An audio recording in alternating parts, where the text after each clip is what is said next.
Can't say that one. Yeah. No. All right. Oh wait, let me do. Oh man, and let me do the tweets or the post. He's gotta let everybody know that we're live. We don't do the scheduling. All we do is we say we're gonna do it, and then all of a sudden we rebrand. And then here we are. I have a lot of rants ready to go that I should probably just record. I had someone approach me and they were like, "You need to do your Halo rant in the wake of this news," and I was like, "Yeah, I probably should. Maybe on a Saturday I'll just take like 4 hours behind the mic and I will give you like the definitive take." But so much. Isn't it crazy? We take a week off and then we get that weird whiplash of like, what happened? What? A debate? Jim Halpert? The millennial moment? Hurricanes? It's great. No one knows what's going on. From The Office. He did the whole breaking the fourth wall side-eye thing. Yeah. No, what I did like to pass the time driving is I just recorded rants on my phone while I was driving. Yeah. That was pretty, like, makes it go by way quicker. So the core report the new core report might not be the best audio quality, but you know, I think the content. You do it live. Yeah, exactly. You do it live. Yes, I did get that intro penultimum. We'll probably play it. We will play it next week. I loved it. I made the terrible mistake of watching like the first couple of minutes of it and not the last 35 seconds. And I was like, oh, this is kind of a nice countdown. And then I saw the end, and then I was like, oh, this is perfect. This is delightful. This is, dare I say, Kino, but without puffing smoke up my own butt. It was very enjoyable. So, Penultima, we will definitely use it. If there is any way in which we can compensate you for such a wonderful thing, I will happily do it. Yeah. Raw and live on WWE. That's true. Raw and live on WWE and Real Raw News. We are also broadcasting inside the detention center at Guantanamo Bay. I know that the last of the late night hosts are watching the true kings of late night come to you live now. I, of course, am the Prudentialist, and I am joined by my co-host, the wonton of Saskatchewan, the chicken leg of Winnipeg, the tart framboise of Ottawa, the meatball of Montreal, the drumstick of New Brunswick, the masala curry of Calgary, the pineapple mimosa of Nova Scotia, the venison of Edmonton, the beefy leaf himself, Giovanni, the spaghetti panicetti. Hello, everyone, and welcome to episode 103. Was that every province? What was the Ontario one? Oh, No, we didn't do an Ontario one. Sorry. I couldn't come up with a food-related pun for Ontario. I like the Montreal one. I was gonna make a joke about Woe Called Distance because you mentioned the wonton of Saskatchewan. Like, what could he looks like a living wonton. Oh man, live on. I think back in the day, Raw used to be live, but then they would pre-record SmackDown. But I think they just pre-record everything now. So, did also Maya Hawke, fellas? Yes, of course. Isn't she in that show with the creepy? Not creepy. Like, isn't he a show with that gremlin kid where they're in the 1980s? What's that show called? Oh, Stranger Things. Goblin. Yeah. The Stranger Things, yeah. Yeah. Yeah. I knew she was in Super Mario of Ontario. Super Mario. That's pretty good too. That's pretty good. Who wrote that intro, Prude? Wouldn't you like to know? Wouldn't you like to know? It was from Enoch. Oh Powell, my God. Not the other one. Okay. Enoch Powell. No, not Mike Enoch. Enoch wrote a lovely story, The Nutella of Niagara. That's pretty good too. Enoch also wrote a lovely story about Gio getting killed by a certain middle-aged e-girl. Yeah. That was funny though. I was shocked. I was on the floor. He's written so many good ones. He has a great short story about Lindy Man in Purgatory. And I actually did the audio for that one. I have a recording of that short story that I need to redo with some. And talk to our friend. Who is the lady who's done, or the guy who's done all of the like Wojak animation edits of like Twitter drama? The one that made like the Dollhouse, like Full House animation. Oh, Namer Efsler. Yeah. No, they're the one with the locked account. Emily Yukis? I don't know. I'm gonna have to find out now. It's Biden gonna Art bother me. Roiper? Also, I'm enjoying all of these. Millennial these... think. No, God, millennial. No. Yeah, no, Linda, the Alfred 77. That's Emily Yukis. Oh, okay. I didn't know. Fuck off. Anyways, I need to get Emily to narrate or to do an animation for the Lindy Man in Purgatory. It's so good. The original, the one. Okay, so Emily Yukis did the original Dollhouse one, but the one that Nightmare Efsler did, and unfortunately, I think Nightmare Efsler had to deactivate for a while because of Will Stonsel. Did you see that viral tweet by Will Stonsel? What if, like, just the amount of normie sadism is incredible. But anyways, there's a lot of that's sort of the norm, is normie sadism with those types. Yeah, exactly. But the one with Nightmare Efsler, the dolls, the best part was the orc brand, and he's like outside of the doll. He's like, "I'm gonna stab you to death." We love our orc brand, don't we, fellas? We love orc brand around here. There's so many gems from orc brand. My favorite one was because I think, like, I had this idea of, like, a true, like, online, like, the frogs being a true online counterculture, but, like, doing like pulling psyops on people.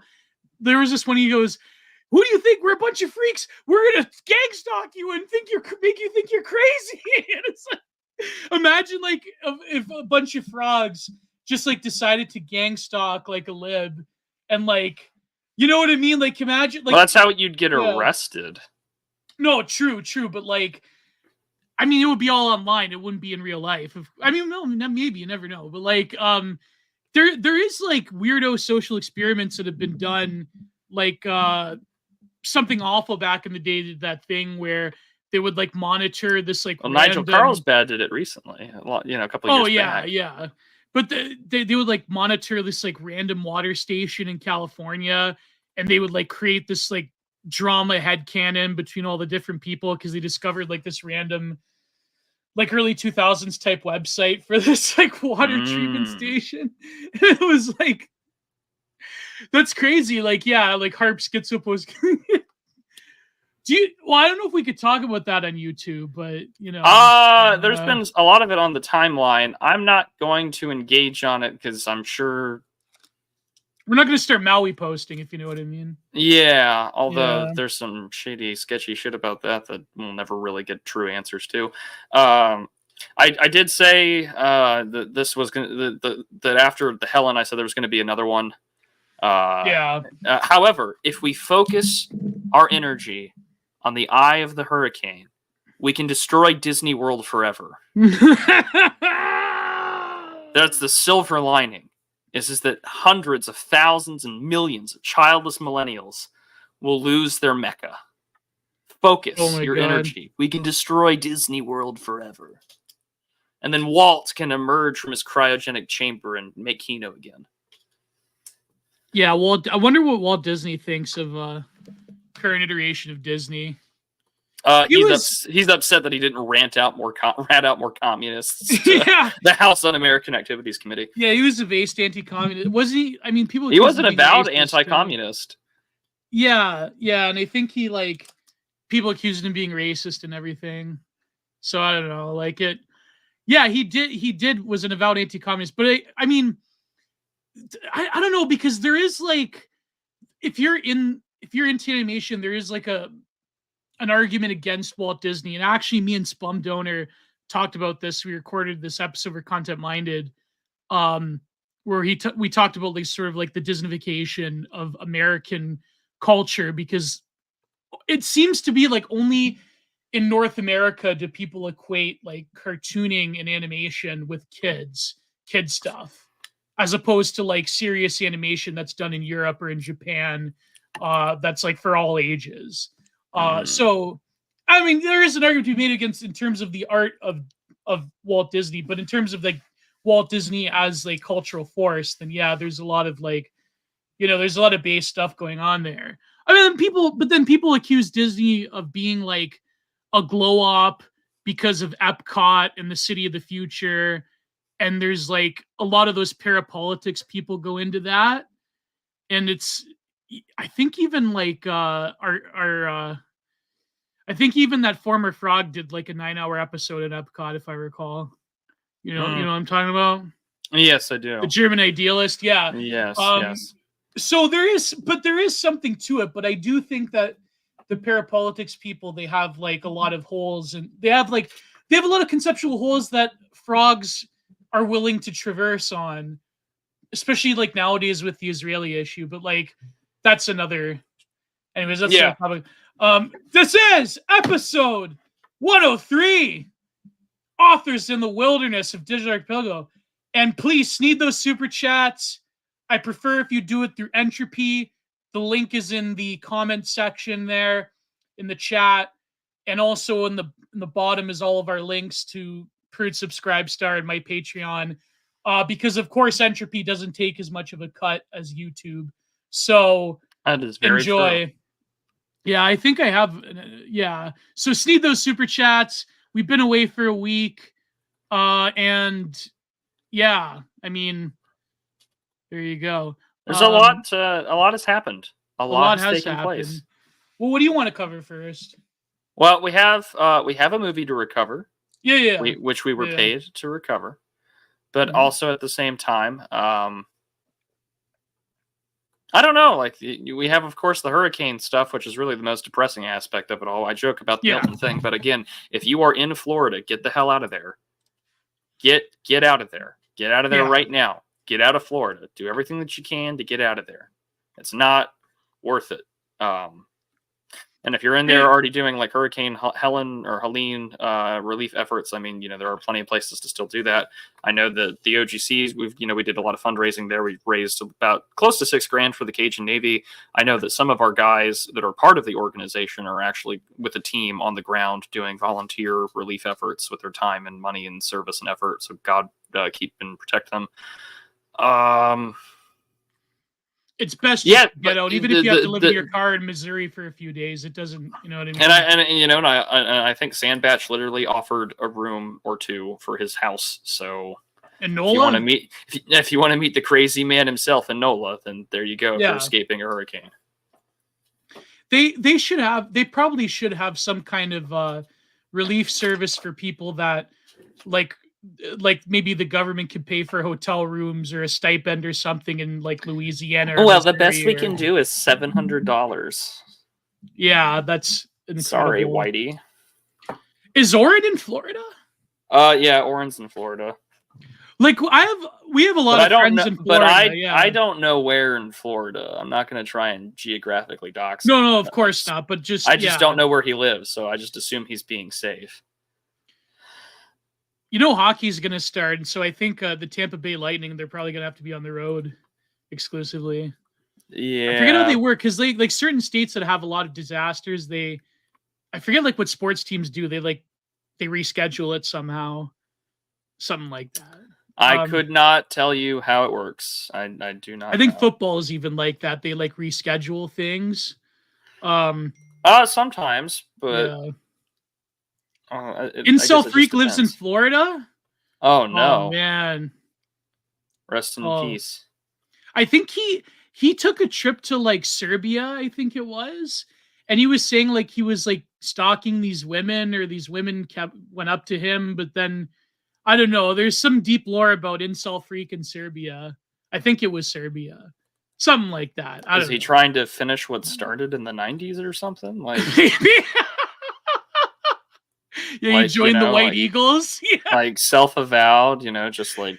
You joined the Tigers. Yeah. Oh, man. Well, the Tigers don't exist anymore. They were picked as soon as Archon was assassinated by the State Department. I know it sounds terrible, Gio. This will affect the hockey season. Oh, that's terrible. Spurgler went to Serbia, but also Incel Freak, I believe, went to somewhere in Eastern Europe. He had like this trip, and he was talking about like stalking this girl. I don't know the details.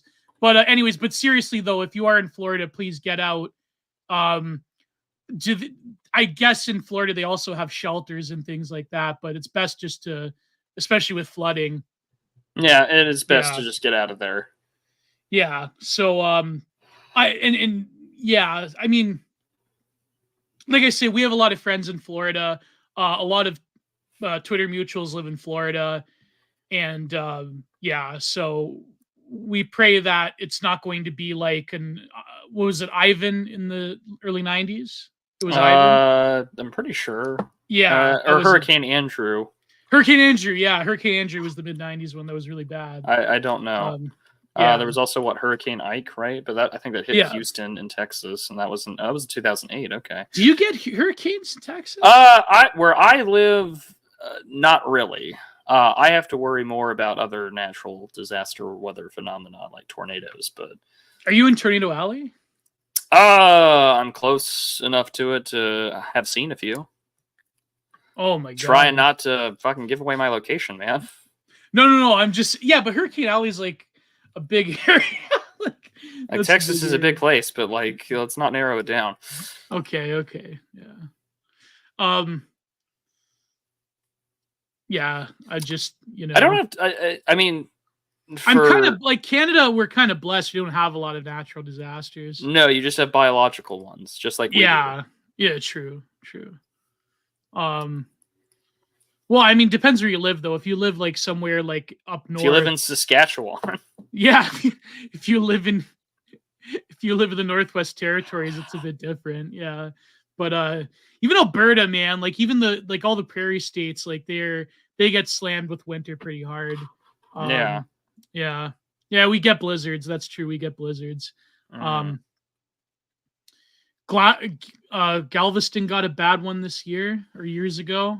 A couple of years ago, Galveston gets hit pretty hard all the time because they're right there on the coast of the Gulf of Mexico, and if they get hit, they get hit. There was that really big one. There's this documentary on YouTube about it. There was this really big one in 1999 in Oklahoma. That super tornado.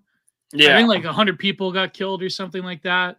There was one that happened a few years ago that had torn through. It was pretty bad. I know in 2013 there was this that's a very popular photo because it's like 3 tornadoes in very close proximity. Yeah. I think that happened in 2013.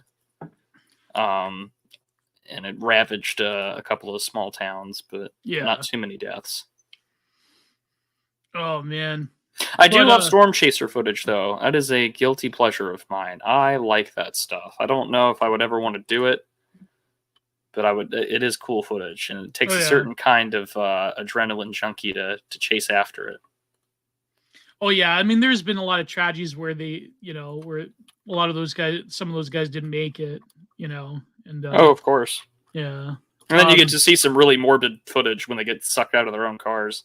Oh god, yeah. There was that one famous one that went around YouTube, but I believe YouTube took it down about one of them that got sucked up out of a car. Yeah. Yeah. There's Anyways, a lot of those. So does people really care about the VP debate anymore? Or, I mean, I feel like it got overshadowed by everything that's happened since. Yeah. Well, okay. Well, what else happened since? We have missed exactly a week and almost 2 weeks. Yeah, almost 2 weeks. Asheville, Hurricane Helene, federal government waging war against Kamala. Kamala Harris on Call Her Daddy. That's so stupid, man. That's like the American Sun did a pretty good thread that broke it down. It got a huge amount of views. I think it was like 1 million views on Twitter, which is pretty good. They say the podcast with that other chick was better back in the day. Like Default knows about this. I should ask her about it. But like, then that other chick left, and then it became like basically because American Sun linked to another thread. Yeah, he had said that it was like Cosmopolitan, the magazine, like a rehabilitation for losers. Form. Yeah. It's the apology tour for women in public controversy. Yeah, basically. Yeah. And also like it becomes like this like soulless sellout show, whereas back in the day, apparently it was like, I guess, what would you say? It was like Howard Stern or Come Town for women. And Oh no. yeah, but it was like, but nowadays it's like this dried, polished, basically celebrity rehab type of thing where it's like if you want to rehabilitate your public image, you go to this podcast, which is kind of stupid. And then what did they even talk about? They, of course, they talked about abortion, right? That was the big. They did. They talked about that, and I think she had said that men can't give birth, which, you know, I'm surprised the Daily Wire didn't call that based. Yeah, I know. But I don't know. I did not. I wasn't going to watch it. I like so many people just don't watch the content of my. I don't want of my enemies. I watched a minute of it because a clip of it was on Twitter, and I'm like, this isn't worth watching. Like, it's not. Yeah, I didn't think pretty it would soul be. draining. Yeah. Most of those things are. They're like super soul draining.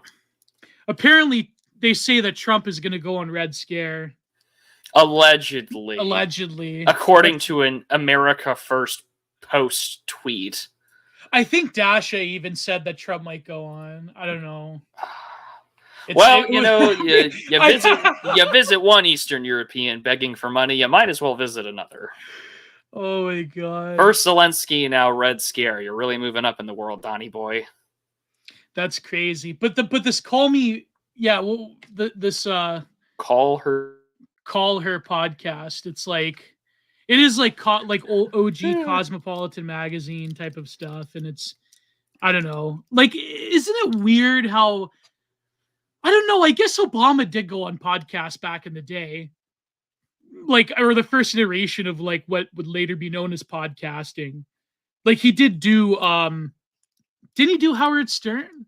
Or I'm pretty sure Obama did Howard Stern in the 2008 campaign trail.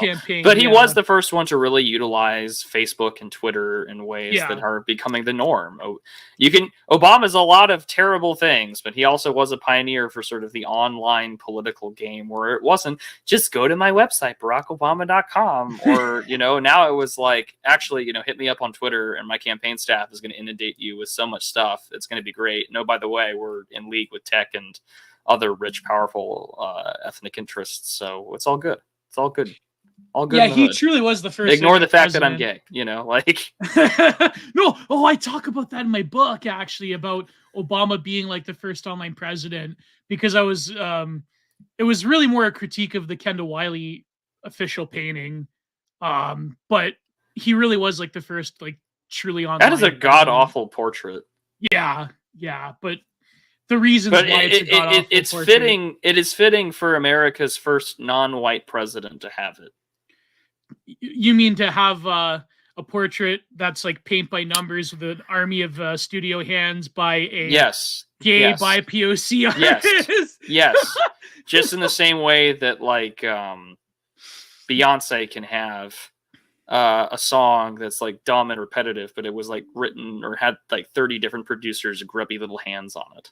Yeah. It's very fitting for the industry that caters to them. Like, and even Kendall Wiley's other work is truly like, it's all just flash and it's just pop culture trash, really, because it's a lot of like bling culture and pop culture references and anachronisms where modern day black people are in like knight's armor next to a Patron bottle, like next to a Gucci box, like that's stuff like that. That's Kendall. Yeah, it's just it's a lot. It's basically a very like approaching a realism version of pop art that it's all just flash. It's all just pop culture nonsense. It's trying to bring painting into a form of pop culture relevance that it just shouldn't be. And it's garbage. I mean, I do not like Kendall Wiley.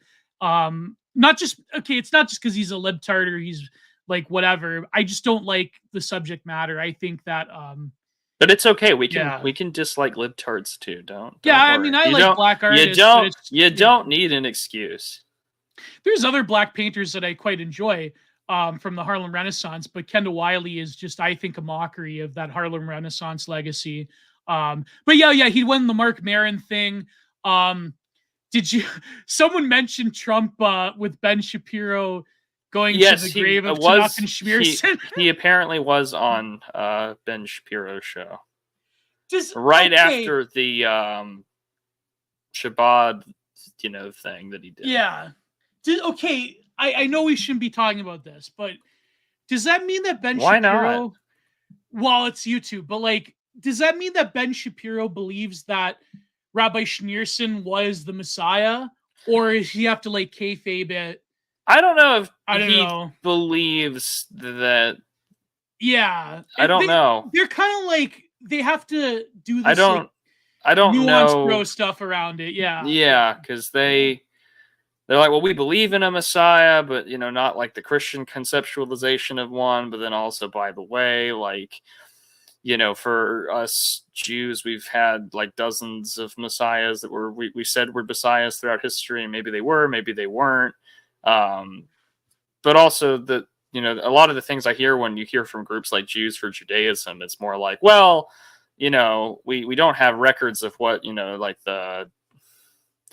our scriptures or our books say would be it, because we don't have the genealogical records for like the line of David, and then we want an earthly political messiah, not the House of David sort of but again, I don't know enough about it well, that was the whole tunnels thing, because there was a group of fundamentalists that were younger, some of them were from Israel, that they truly believed that he was the Messiah or something like that.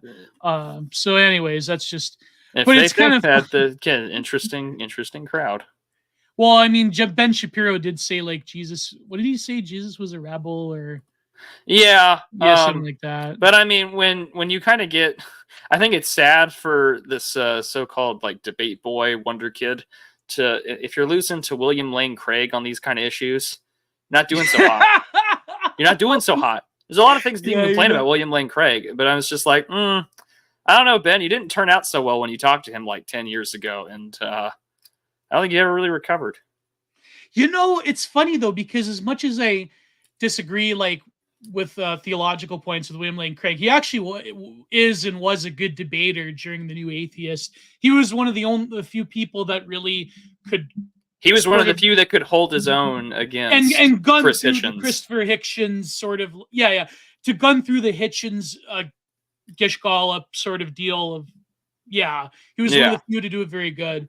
But he really blew out. I never saw that he blew up Ben Shapiro.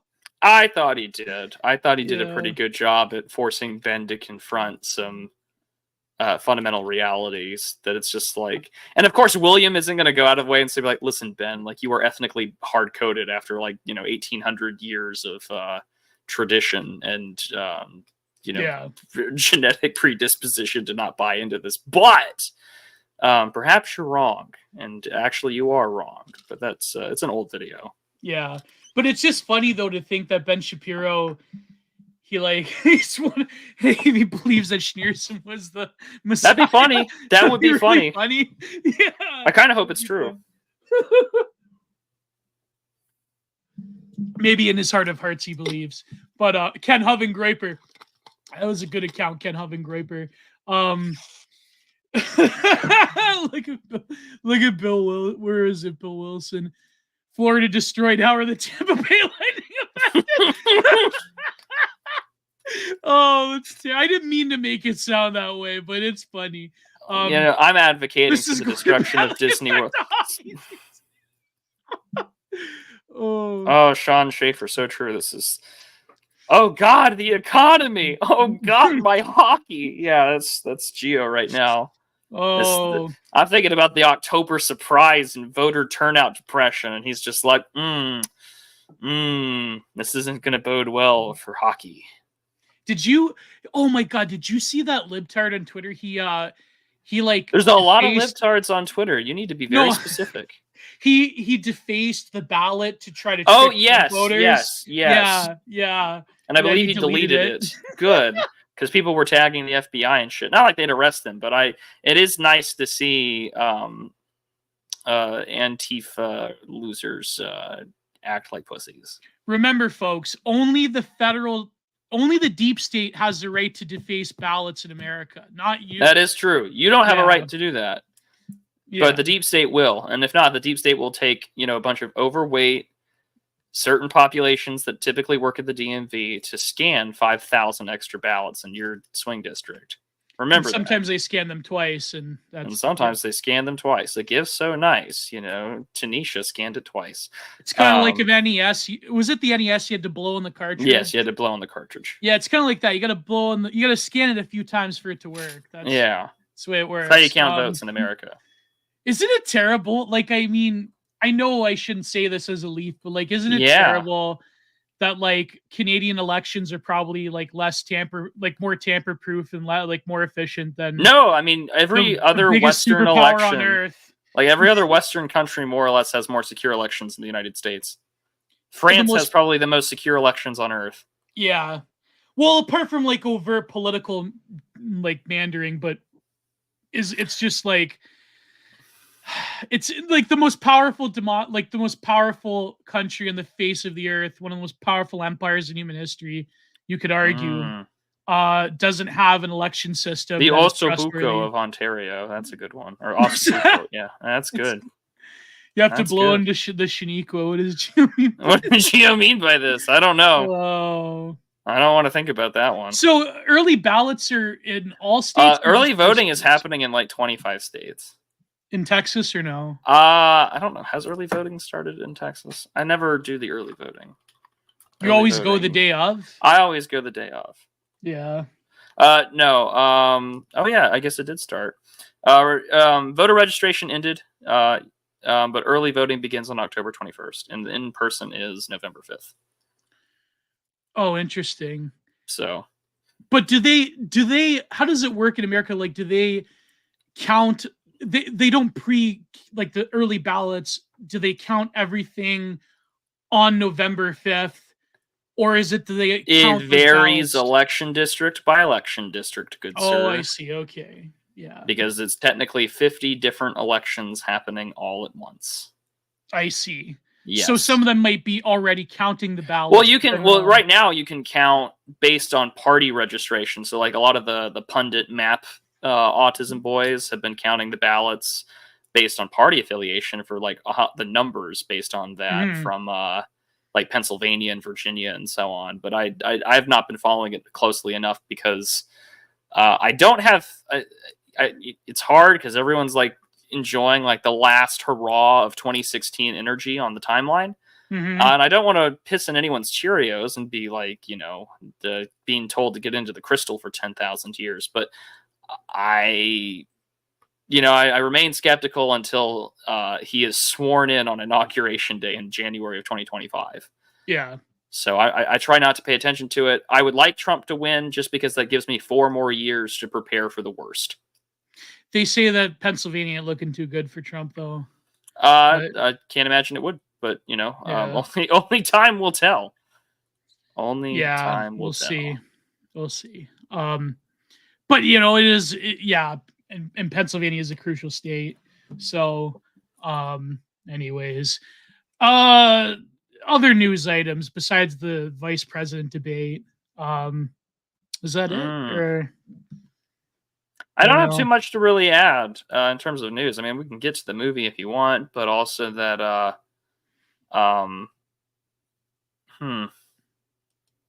don't know. Like, I actually don't have much to really say here. I don't know what if there is to add. Yeah, well, you're you're going to the crystals for being black pillars. Is it being black-pilled or just having a healthy skepticism? I've been hurt before by my own government.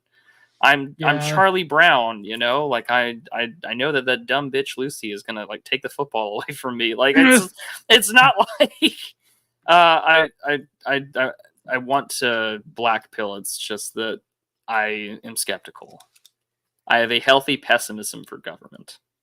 Yeah, it's not like it's not like here in Canada where it's if they do call an election, it's almost I wouldn't say almost guaranteed, but there is a huge likelihood that the Conservatives will win. Not that really makes a difference. Isn't that Peter Polivier or whatever? Yeah, Polyev, The yeah. goy from the prairie. His words. Like not mine. Five different people tagged me. His words. No, I mean, not mine. You have to realize that in Canada, the Conservatives have done the Israel first thing. They have become now. the Republican Party. The Americanization of the Anglosphere's politics is the greatest tragedy of ever. Well, not ever, but I mean, it's a great tragedy because I'm watching overseas, like the Tories act this way and Reform act this way. Here now with the Canadians doing the, oh, shucks, I love APAC. And then it's like, oh, everyone's acting like Republicans. This is so depressing. It's because they really can't, unlike Republicans in America, they really can't focus on any social issues in Canada, the Conservatives. And Stephen Harper, unfortunately, he was, for the governance that he did, which was good, he staved off the housing, 2008. And of course, compared to Trudeau, I mean, Stephen Harper was Caesar Augustus compared to Trudeau. But he really cemented, when he united the Conservative Party, he did cement the model of Conservatives never talking about social issues.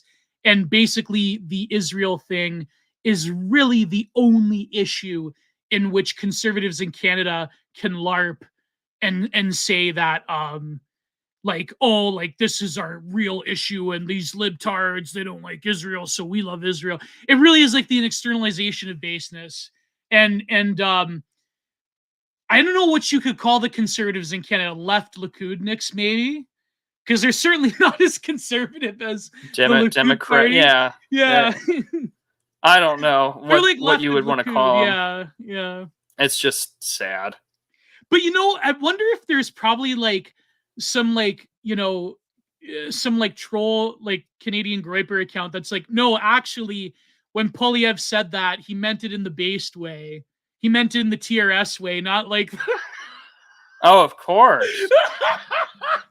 No, let me tell you, he didn't mean it in the TRS way. He didn't mean it the old school alt-right way of calling yourself. Yeah. Oh man, that's too much, man. But what are you gonna do? I mean, I wish Bert to this day I wish that they didn't stab Bernier in the back, but I mean, it is what it is, I hate to say it, but the Canadian ruling class is totally cooked. It's over. But I mean, if Trudeau gets out of office, I mean, you got to take your small blessings when you can get them, especially if you're a Leaf, Yeah. Can you imagine Polyev? He was listening to the. I'm not gonna say it. I'm not gonna do the joke. That Polyev was listening to the Merchant Minute from 2015. And he was oh boy. Oh my god. That's like saying that at a certain point in time, JD Vance was listening to Fashion the Nation or something. He was listening to that. Yeah, he was listening to jazz hands on Fashion the Nation. Oh. Yeah, JD Vance was reading the Occidental Observer. He's like, this Andrew Joyce guy is making a lot of sense. Do you think JD Vance has ever read the American Pravda by the Unz Report? He's been on there at least once or twice. Yeah, probably. Probably just to read the Steve Saylor articles. No, but the thing is, a lot of white. Imagine JD Vance going on there and he's just like, "What the hell is this?" It's like Andrew Anglin. What the hell is this guy doing here? That'd be so funny if JD Vance he knew that. He probably does. He probably does. He's not a retard. He knows. Yeah. He knows. No, but it's funny if he just decided to just screw the liberal media and he's like, you know what's more important? I really don't like the fact that white nationalists and Groypers don't like me. So then JD Vance just goes on stage one day. It's like, I really like the Unz Report. I read American Pravda. I used to listen to Fashion the Nation. That'd be so funny. The media, the storm of media coverage of JD Vance saying I used to read the UNS report. Like, it's just, it would be too much. It would be like, we would live like that. That would be too much. That would be like, anyways. Yes. So I got a super chat for this, but which I will read, but someone, who was it in the chat? Dunk, that apparently Pastor Manning is running for the mayor of New York. Are you still? You know what's funny? I used to show my old man. I like that'll be a fun. I hope they give him a debate platform. That'd be so crazy. I just want him to rant and call like Eric Adams an F slur. I used to show my old man the Pastor Manning clips, and like we still quote him to this day. It's so funny. Like the one about Obama and Barabbas. That was great. I have no word. There are so many good ones that I can't quote for obvious YouTube reasons. The fiery butthole, the burning butthole. He's like, you need to wear asbestos underwear. That was so great. But apparently, but then Pastor Manning, he sort of like got this like weird Trump derangement syndrome, and he started like calling him Tribulation Trump. I guess he, like, some went weird like Donnie Darkin, Trump is the Antichrist type deal. Yeah, he went crazy. They took his church though. They took Outlaw and they gave it to some like pro-gay group just to spite him. This is what New York did. Yeah, of course they will. It's crazy, but anyways, you must be punished for your butthole comments. You know what? Like, I mean, I talked enough about the debate in the new when I released. Can we just get into the movie? Let's just get to the movie. Yeah. So stay those super chats. Go to the entropy link or YouTube or my PayPal. It's all down there below. And let's get to the movie Wildcat. I think it's kind of crazy that like if I'm surprised that a movie about Flannery O'Connor, after in 2020 they viciously tried to I guess cancel a dead person as much as they have been canceling great figures of American history and of just like European history in general, that this movie would get made. And then you watch the movie and then you're like, oh, I get it. Yeah. But yeah, what are your thoughts before I go on my tumble here? No, I mean, it's kind of I was reading this article about the movie, and what it was is that Ethan Hawke's kid, Maya Hawke, she was like in college, she was reading Flannery O'Connor, and she's like, wow, she's literally me. And then she's like, let's make a movie about her. And then I believe Ethan Hawke and her, they had this conversation with Bishop Barron, and I was like reading a little bit about it. And so I thought that was kind of cool. Like, I mean, of course, like Ethan Hawke, like all celebrities in Hollywood are like, you know, libs or whatever. But I thought it was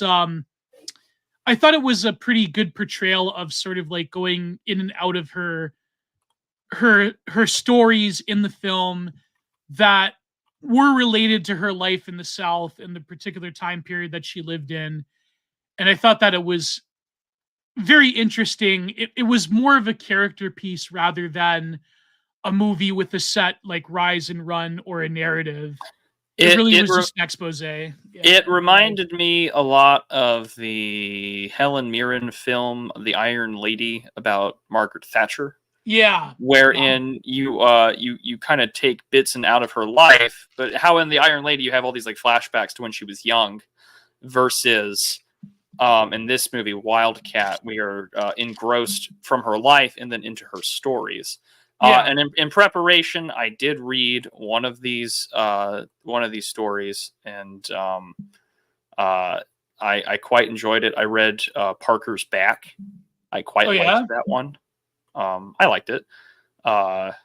So and of course it's one of the very first ones that gets referenced because it's the scene with the editors.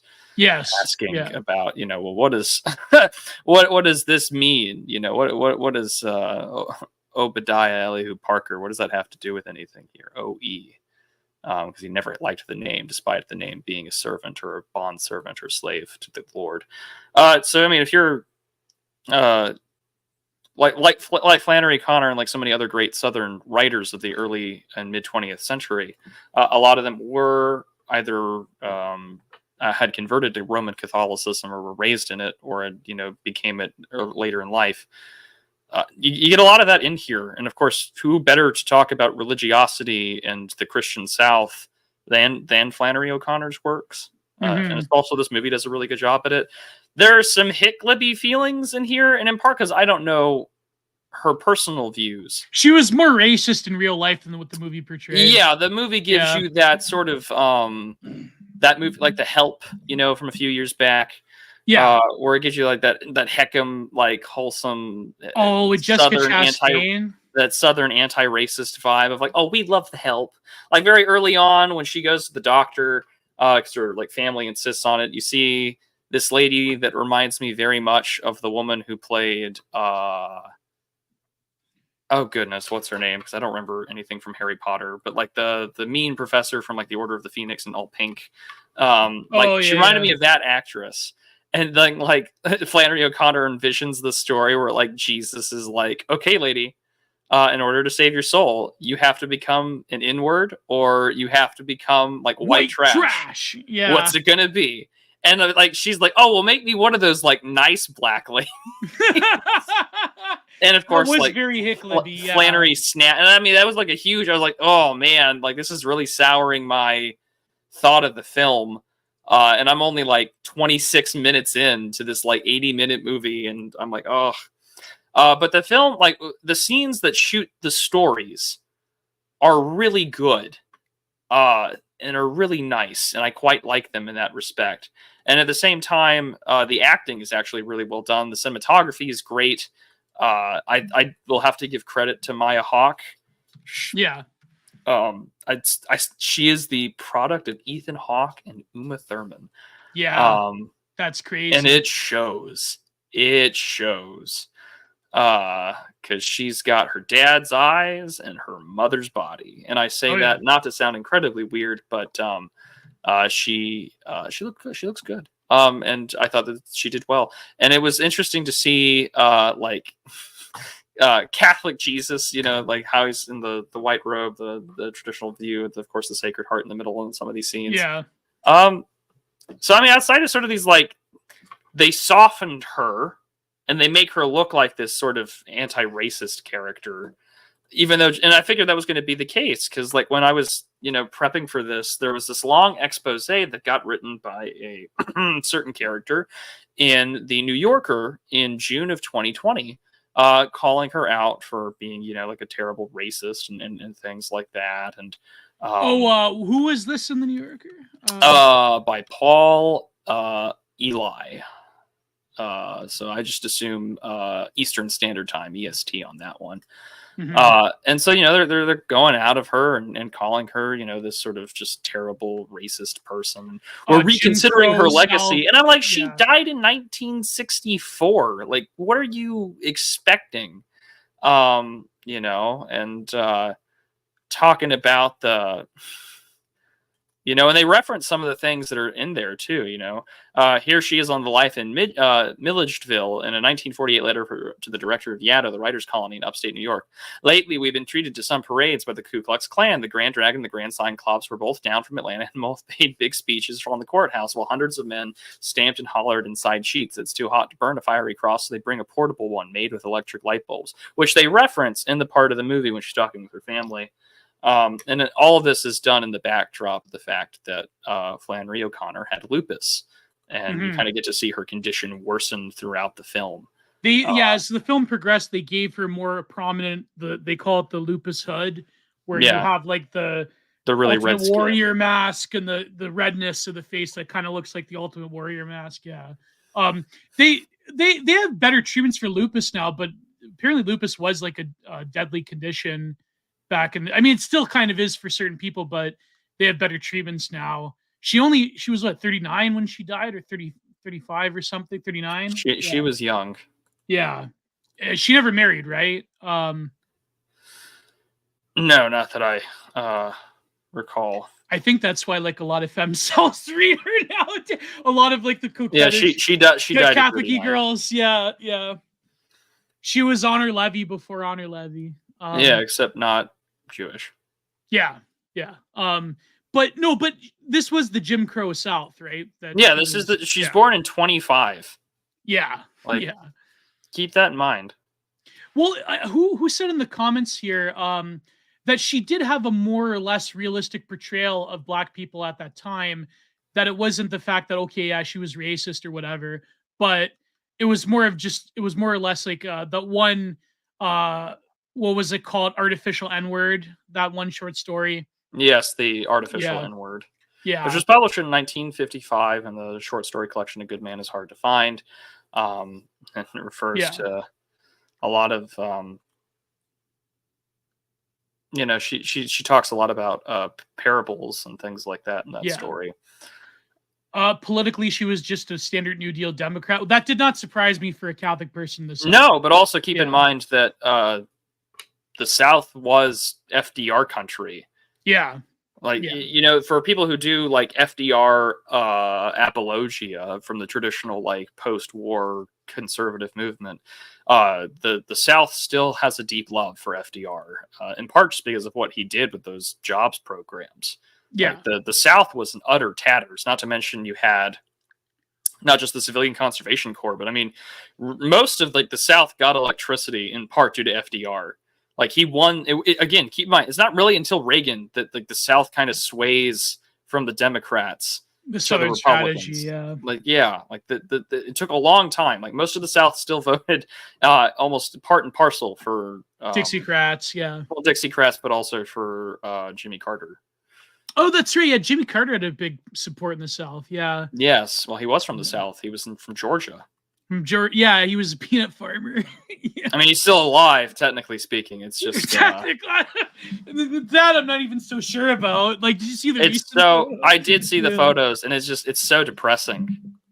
I think Howling Mutant had that tweet when she gives you the nuclear head, and it's just, that was terrible. Yes, not really all on, but I mean, like you look at that, and it's just like we don't let the dead rest, even when they're not technically dead. It's just like, oh, really, you should be.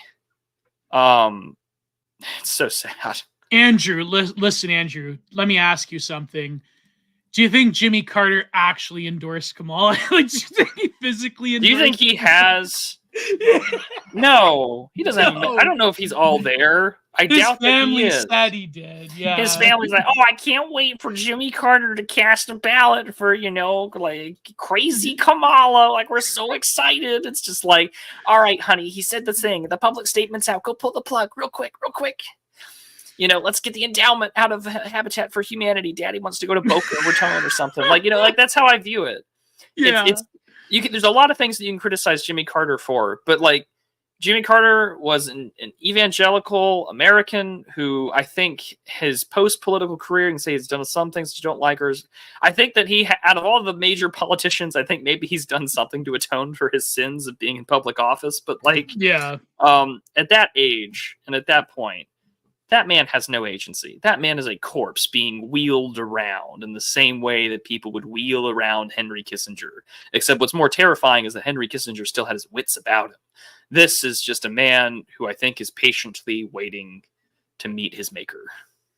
Yeah, I mean, you could say that the Carter administration did have a level of incompetency, but then again, you never know, because that's sort of like a normie conservative, like Reagan worship talking point. Yeah. Like for instance, when it came to the Middle East, Carter was one of the few American presidents that did challenge the sort of sway that Israel had upon American foreign policy. But then again, when it came to the global economy, though, then you could say that Carter, there was a level of mismanagement. But then, I don't know, because with the OPEC thing, it was out of his hands. And you know what I mean? And then, of course, there a lot of like neocons, they blame him for implicitly endorsing Ayatollah Khomeini from going like back I said, to there Iran. There are things to criticize about him. I just don't. Yeah. Out of the people who have the best PR of all the former presidents or people who out of post-political office, he's got a pretty good one. Yeah. He's got a pretty good one. Yeah, and then after he did do the Habitat for Humanity stuff, and yeah, I mean, for a Democrat president, he wasn't that bad, I guess. It wasn't. Put it this way, it wasn't like the Democrat presidents that came after him. He wasn't as pro-amnesty as Reagan was. And or Clinton. Well, I don't know, was Clinton that pro-amnesty? Or I think Clinton sent a lot of them back, if I recall. I mean, Clinton. I mean, Trump has, I think, a pretty similar rhetoric, but I mean, yeah. I don't know. Yes, Kissinger did work with Carter, if I recall. Yes, yeah. Kissinger worked in that entire, even for 50 plus some odd years. He was still, before he died, just earlier, in the year before he died, the Biden administration sent him to China in 2022 to talk to the Chinese and sort of this 50th anniversary special on the opening of China. I am sending a 100-year-old diplomat to talk to these Chinese whippersnappers. Yeah. It's not a good look. Do you remember Hu Jintao? I was sitting right next to him 50 years ago. Was it Hu Jintao that opened up China, or was it Deng? I think it was Deng. Thank you very much. It's time for me to take a nap. Yeah, I'm very old. What would Deng say if he was? What would Deng say if he was here next to you? The things I did in Cambodia. I know I'm going to hell, but the smell of napalm makes me live a little longer. Oh my god! Yeah, they sent him to China. That's hilarious. I'm going to hell for what I did in Rhodesia. Oh, would Henry Kissinger go to hell for what he did in Cambodia or what he did in Rhodesia? Both. Yeah. Oh, I've met many great men down here. I've met an esteemed senator from Arizona. His name is John McCain. We are both prisoners of war down here. I ask for just a drop of water to come and cool my tongue from the bosom of Abraham, and I will not get it. Oh my god. I need to stop. What are your thoughts on the movie, Gio? Oh, I thought it was good. I thought that it really, because Maya Hawke also was playing some of the characters in her story as well. Mm-hmm. So she's a good actress. She is a good actress. Yeah, I haven't seen her. I think I may have seen her in one other movie. Of course, I don't watch Stranger Things or whatever, but she is a good actress. And I think that just the fact that here's the deal. A lot of kids of Hollywood actors have no talent and squander their family's legacy on nonsense. But I did think it was a pretty good service to art and literature for her to say to her father, let's produce a film. Let's make a film about Flannery O'Connor.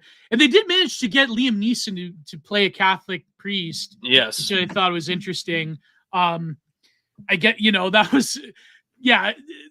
So the film did have a good trippy dream, sort of sequence to it. And it did have a particular aesthetic of what the South looked like in the mid 20s. And you did get that sort of heavy Southern Gothic feel. But in terms of the narration, I mean, yeah, it was pretty good. It was, if you're looking for a solid narrative with conclusion, everything, this is more of just, to me, it was more of a meditation on her life and her work rather than a quote unquote Hollywood movie. So I thought that was really great. I mean, I quite enjoy those type of films. There are, I think, there's a lot of issues with Flannery O'Connor when it comes to the, being a Catholic in the South and the sort of sticky implications of how she relates to the sort of American experience. And, for instance, the short story that you read, what was it called? Where he got the tattoo of the icon. Parker's Back. Parker's Back. Yeah. That was really great because it was sort of that sort of Southern Protestant Christianity having a form of almost anachronism, where it's that's not the real depiction of Christ, and that I thought that was a very good small depiction of that short story, one of her more popular short stories. But in terms of Flannery O'Connor and in her Catholicism, there is like, and as a Catholic myself, but I still recognize that there is a sort of dramatic tension between the place that she was living in, the religious faith that founded America, especially the South, and the sort of like her obsession with morbidity and the sort of effacement of the body in relation to Catholicism. There was always going to be that issue when it comes to Flannery O'Connor in general. But as Penultimate said here, it's so rare to have a good portrayal of Catholicism out of Hollywood. Yeah, because when every single time Hollywood touches Catholicism, it's always the typical stuff, right? So Jim Crow South Klansmen weren't exactly big fans of Catholic. Yeah, that's understating it. But but yeah, so a lot of people, they do have this issue with Flannery O'Connor in terms of America or Americanism and her particular depiction of the Catholic faith. But nowadays, like, she has really become an icon of like, lit ho, coquettish Catholic girl sort of aesthetic. She's like the go-to of that. Her, Joan Didion. What else do they read? They read other ones.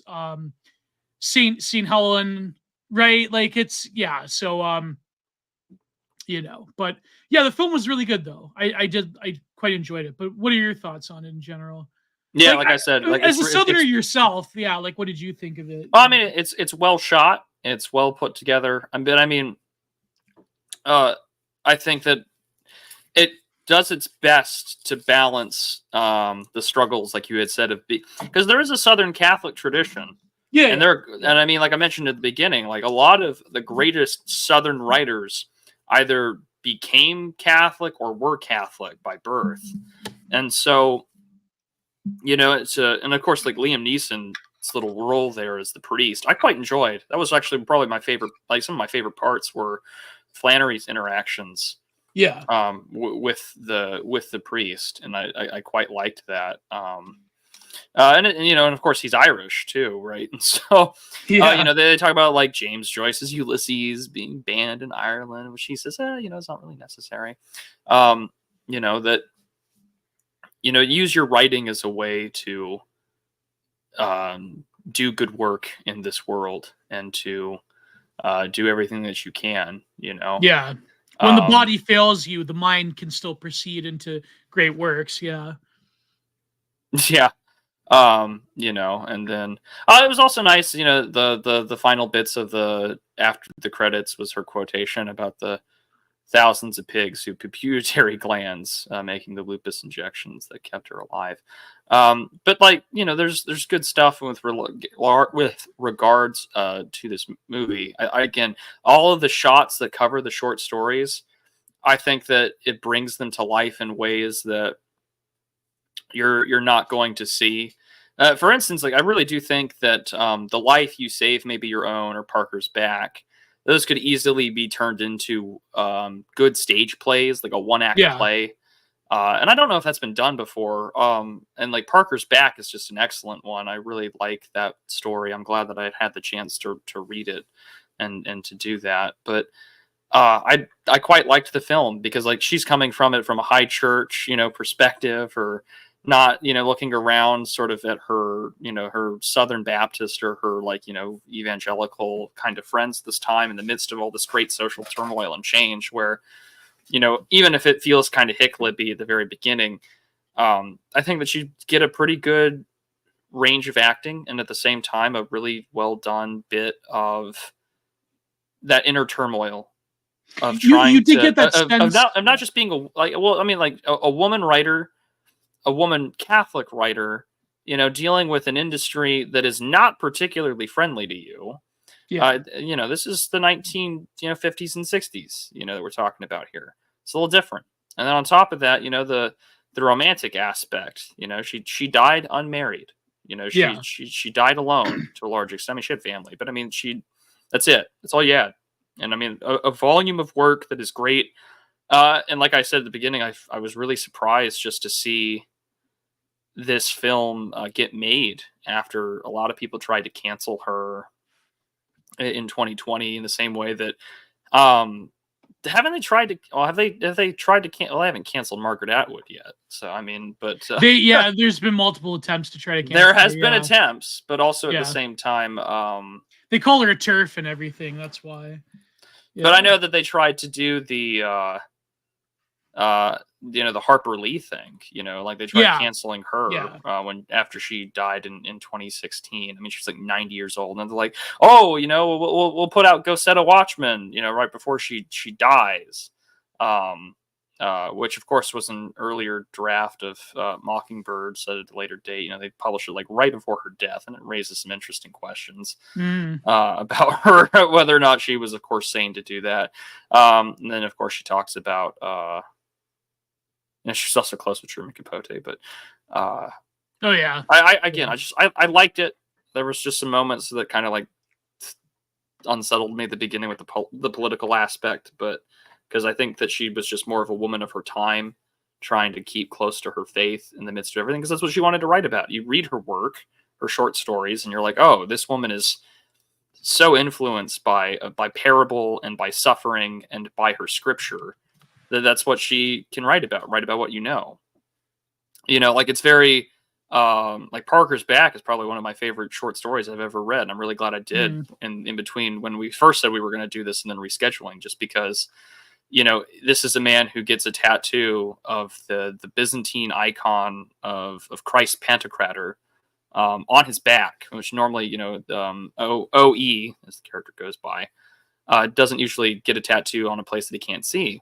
And then it's like his wife sees it and beats the tar out of him. Yeah. And so you get sort of this mini replication, a type honoring the prototype, where he has his own passion and Christ takes the beating, and then he's left at the end crying on a tree or by it. And Christ is the icon is also crying of blood. Yeah. And of course, right? Like it's very Christological.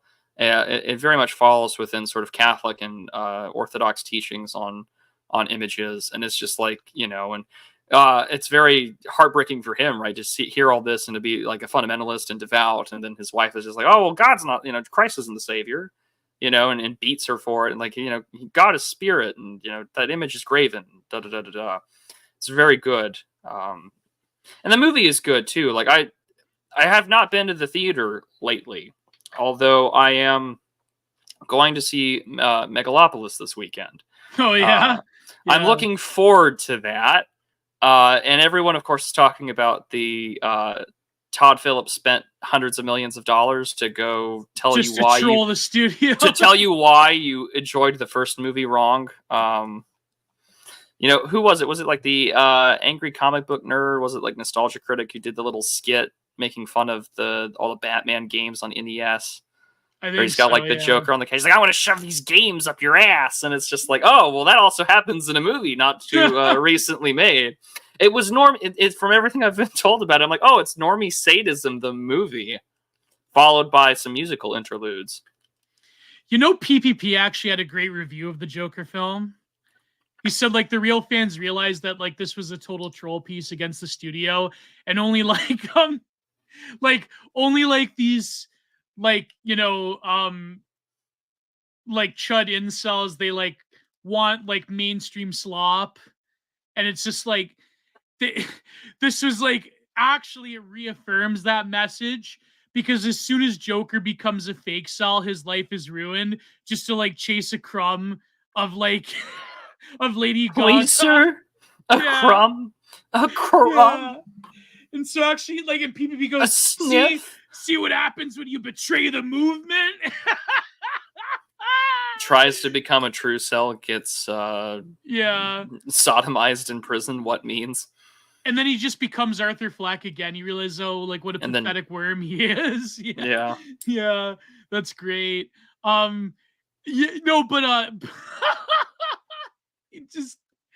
It's so crazy though. It's so like this, like real fans know that the Joker film was a one-off, that Arthur Fleck would never be the Joker. and that it was a character, like it was a piece unto itself, and that the second one like totally ruined it. And yeah, so Todd Phillips, he like pulled this like troll op, and the one line that was funny in the PPV review was okay, Joaquin Phoenix, how much money to sell your soul? $50 million to sell your soul. And it's just like, oh man, that was so funny. People said like they wanted to pay me to review it. I don't know if I would go and see it. Are you cutting in and maybe. out, or is that just my shitty headphones? Am I cutting in and out? Uh-oh. Can you guys hear no, me? it's my headphones. Yeah. Yeah, your headphones are not working too. Yeah. But no, but I thought that was quite funny. But no, but to get back to the movie though, I do think is your headphones still working, Prude? Or? No, but I can still hear you, so go on. All right, yeah. Like I thought Gio review Mormon Spot, but won't watch Joker 2.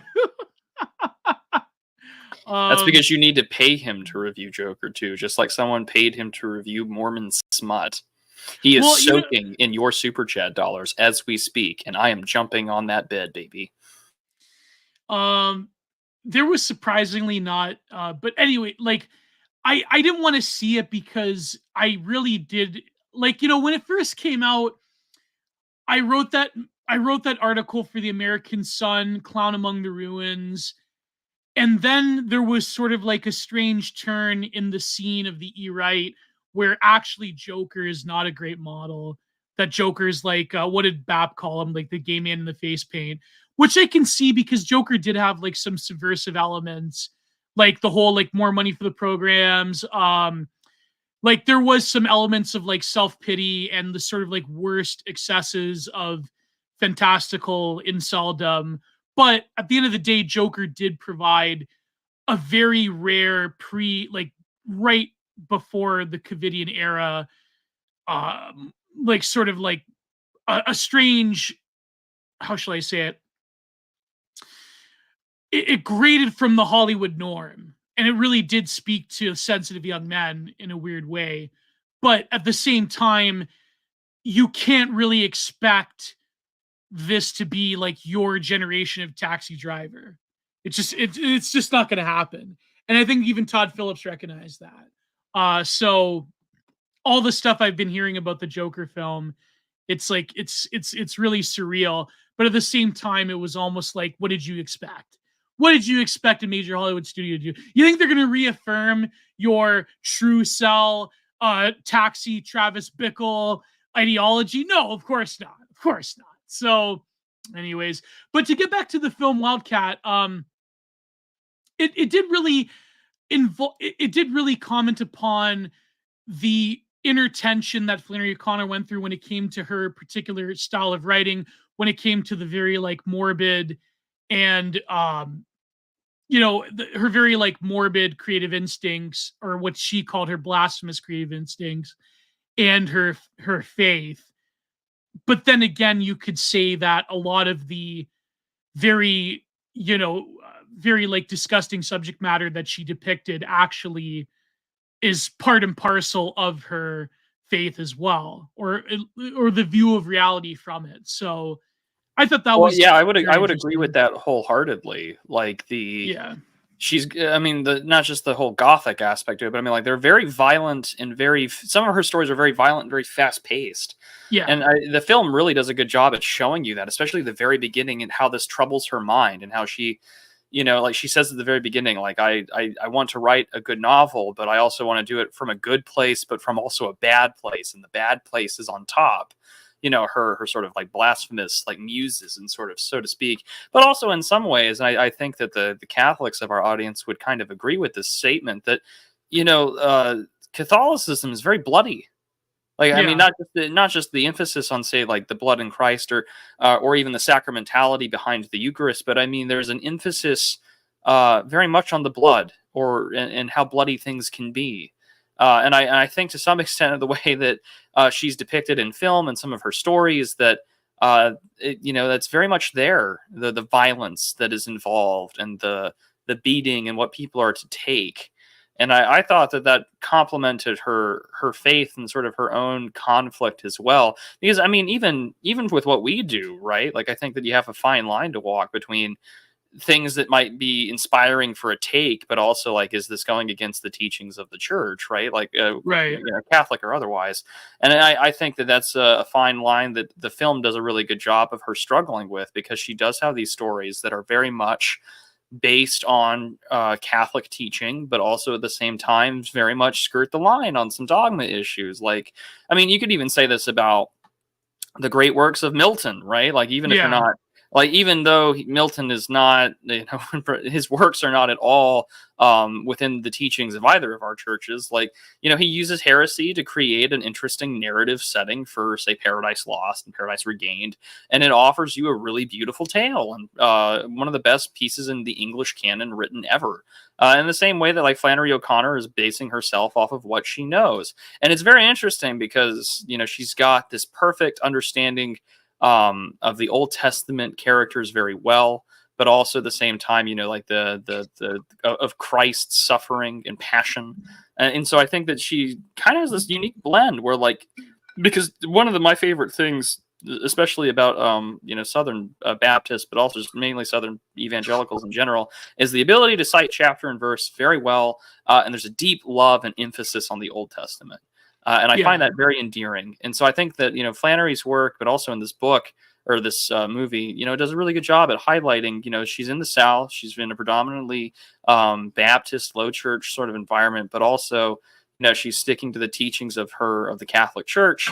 And I think that it does a pretty good job at showing that inner conflict, but also I think it reflects really well in her work. And again, as with so many American writers, if you don't know your scripture, you are not going to understand any of these stories. You cannot read Flannery O'Connor. You can't read Walker Percy. You cannot read really any of the Southern writers at all without knowing. You can't read Faulkner, especially if you don't know scripture. Like, I mean, you just gotta know it. And if not, then you lose out on your own heritage. Well, I mean, actually, it's funny because I was interviewing for Content Money. I was interviewing PCM Christ recently. We were actually talking about that because in his book, Give Up the Ghost, is very similar in that Southern Gothic genre of, like, you have to know a lot of these different references from scripture to really truly get it. But I think, like, the film did play up the sort of, like, oh, I'm like this high church Catholic and you're a bunch of country bumpkins, where I think, like, Flannery O'Connor was much more sympathetic to the people that she was around in daily life. But what really came to mind was what one critic, or I think even one Twitter poster, I don't know why I thought of this, but, like, one Twitter poster said about The Sopranos, where, like, basically it's a world of nihilism where everyone's a terrible person. There's no redemption. Tony just festers his own mind and that's it, right? And it's over. Whereas Flannery O'Connor, like, her stories, a lot of them are about very terrible people that do terrible things, finding a source of grace. And that's something quite different than a lot of the stories and a lot of the literature that's been produced from the time of her death in the mid-70s up till now. And it seems that depicting a very, like, shallow and nihilistic world is, like, pretty much the norm in Hollywood nowadays, let alone, like, the literary world. Whereas with her, you do have those moments of redemption. Now, I haven't read a lot of Flannery O'Connor.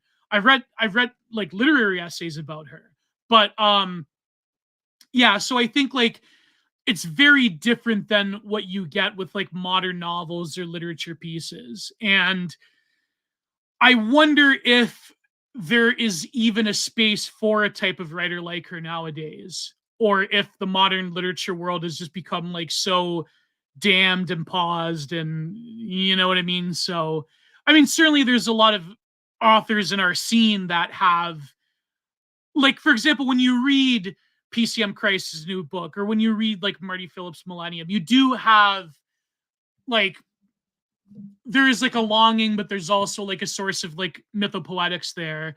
Whereas like nowadays, if you read like any like MAFA literature, like MFA lit, there's no redemption there. Like it's like trying to like depict modern life, but like the most self-serving, terrible urbanite version of modern life. And like most MFA literature is trash. So yeah, it is what it is.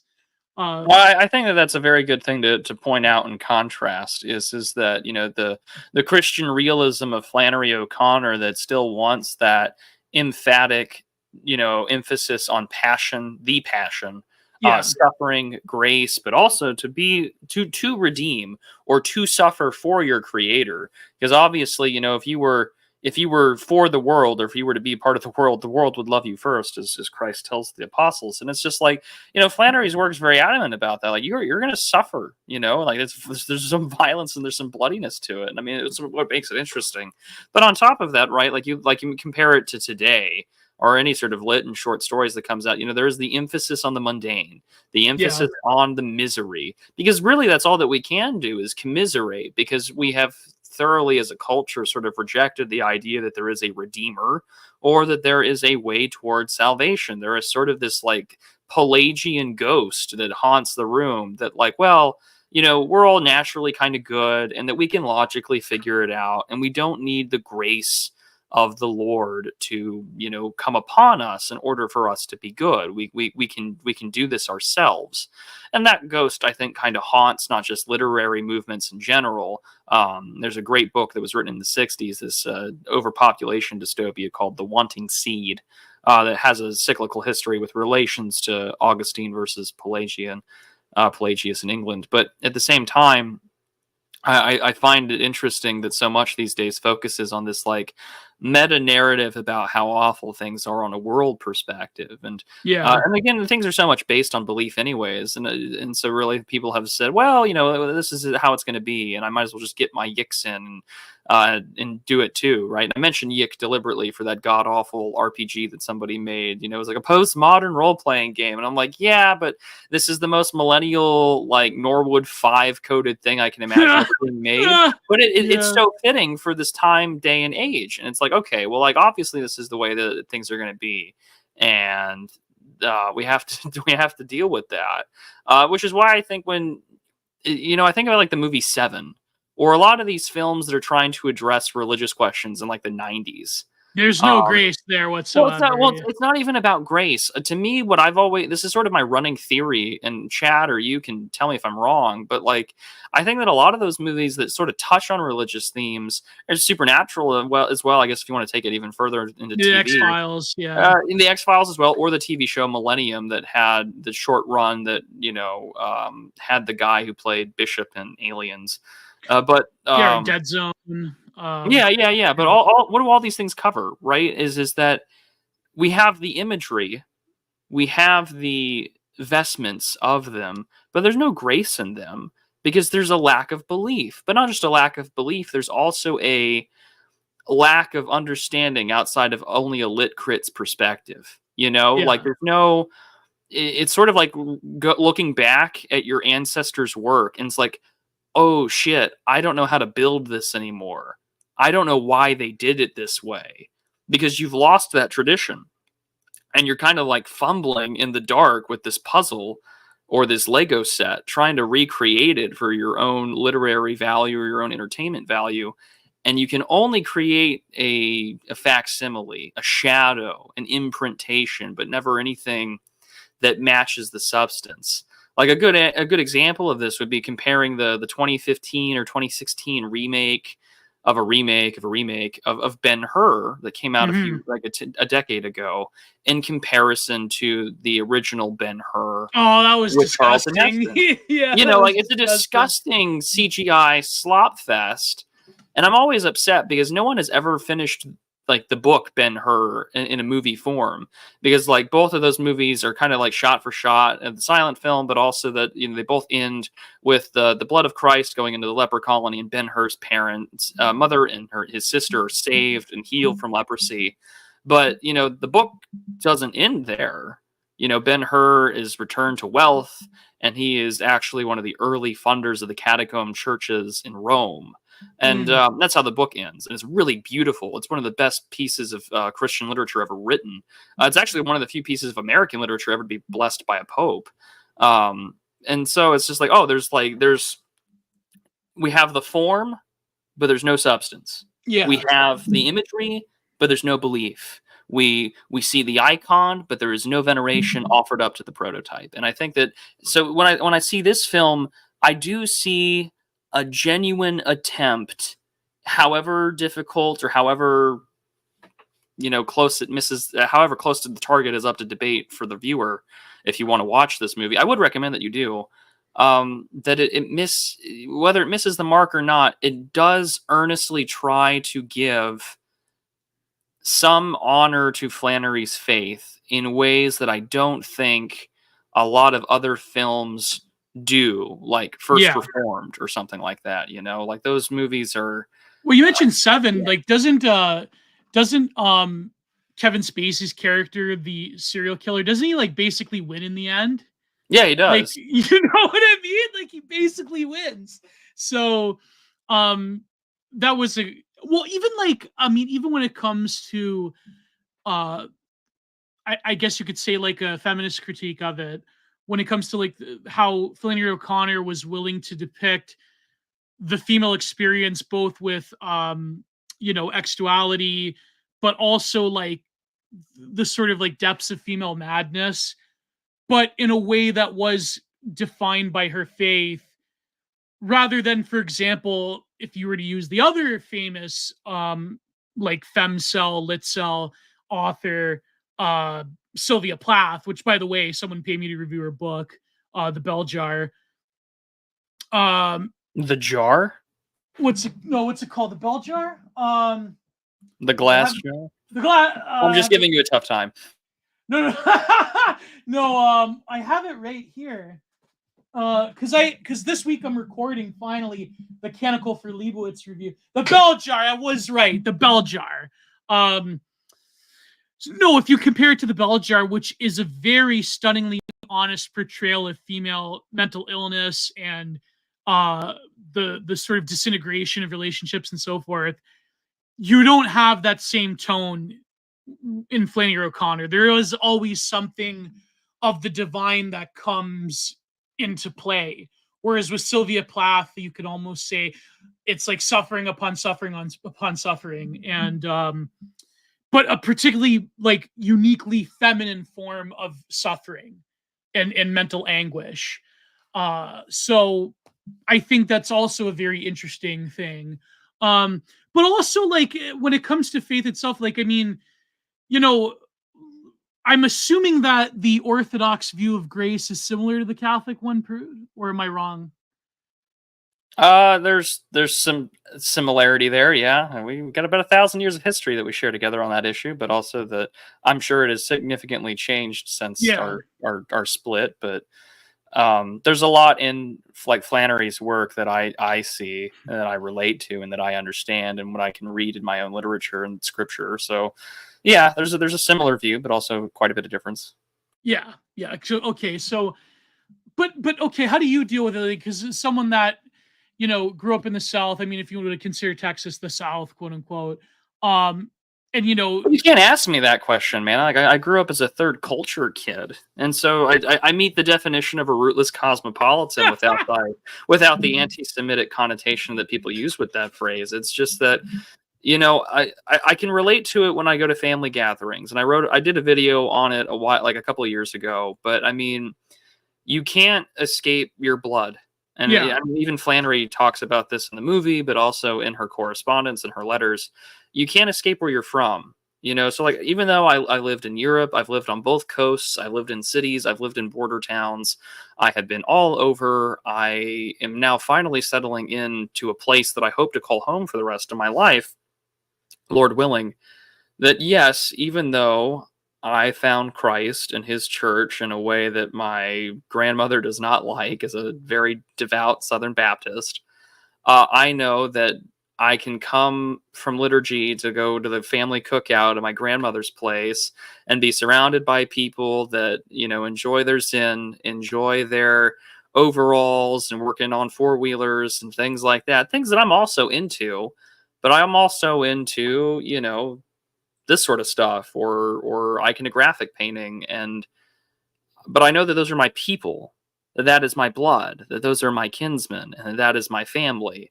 And you can't ever truly divorce yourself from the fact that that's who you are. I know where my family is buried, and I visit them often. I know where, you know, my parents got married. I know what church that was at. I know where all that is, and I love it to death.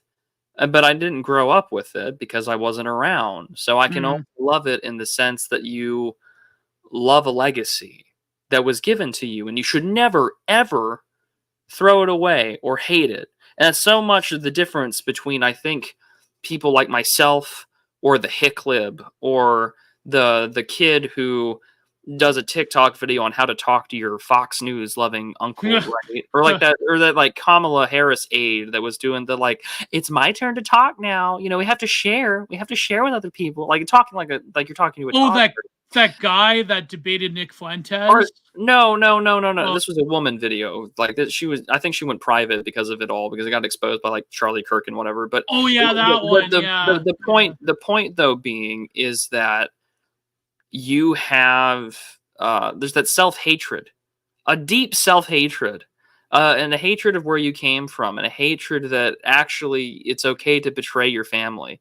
We have this like strange culture that you go off to college and then you resent the small town that you came from. You become enlightened. You're willing to do anything to escape it.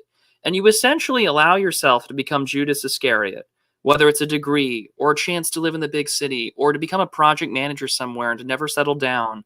And in doing so, you've gotten your 30 pieces of silver. You have gotten your reward. As you were interviewed at NBC as your father goes to jail because he was part of J6 and you ratted him out. Did you see that clip? Yeah, I did. Yeah. And I mean, that's a big part of it too. Like, oh, you know, that guy looked like a freak. Yeah. You literally did become Judas in that sense. You betrayed, you know, your father. Like, that's fucking rough.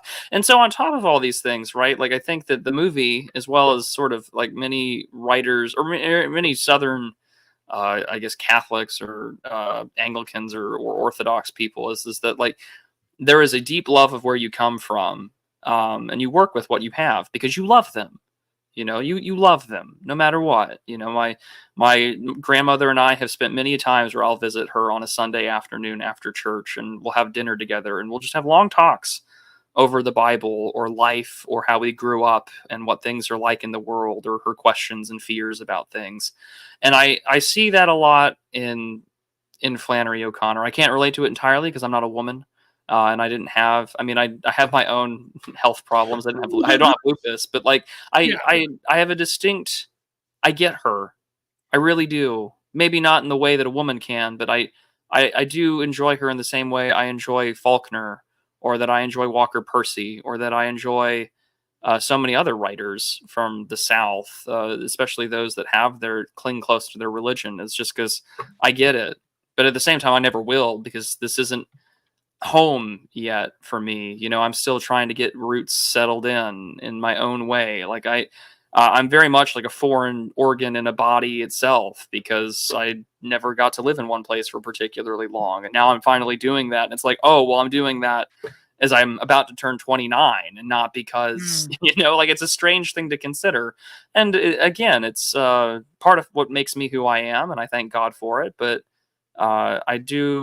this movie was enjoyable for that purpose. You know, coming back and forth between New York and Georgia, or Alabama, excuse me, and to see all of this and to make the most of it, but also know that you can't run away from who you are. And she never did, despite her efforts to, I think, to some large extent.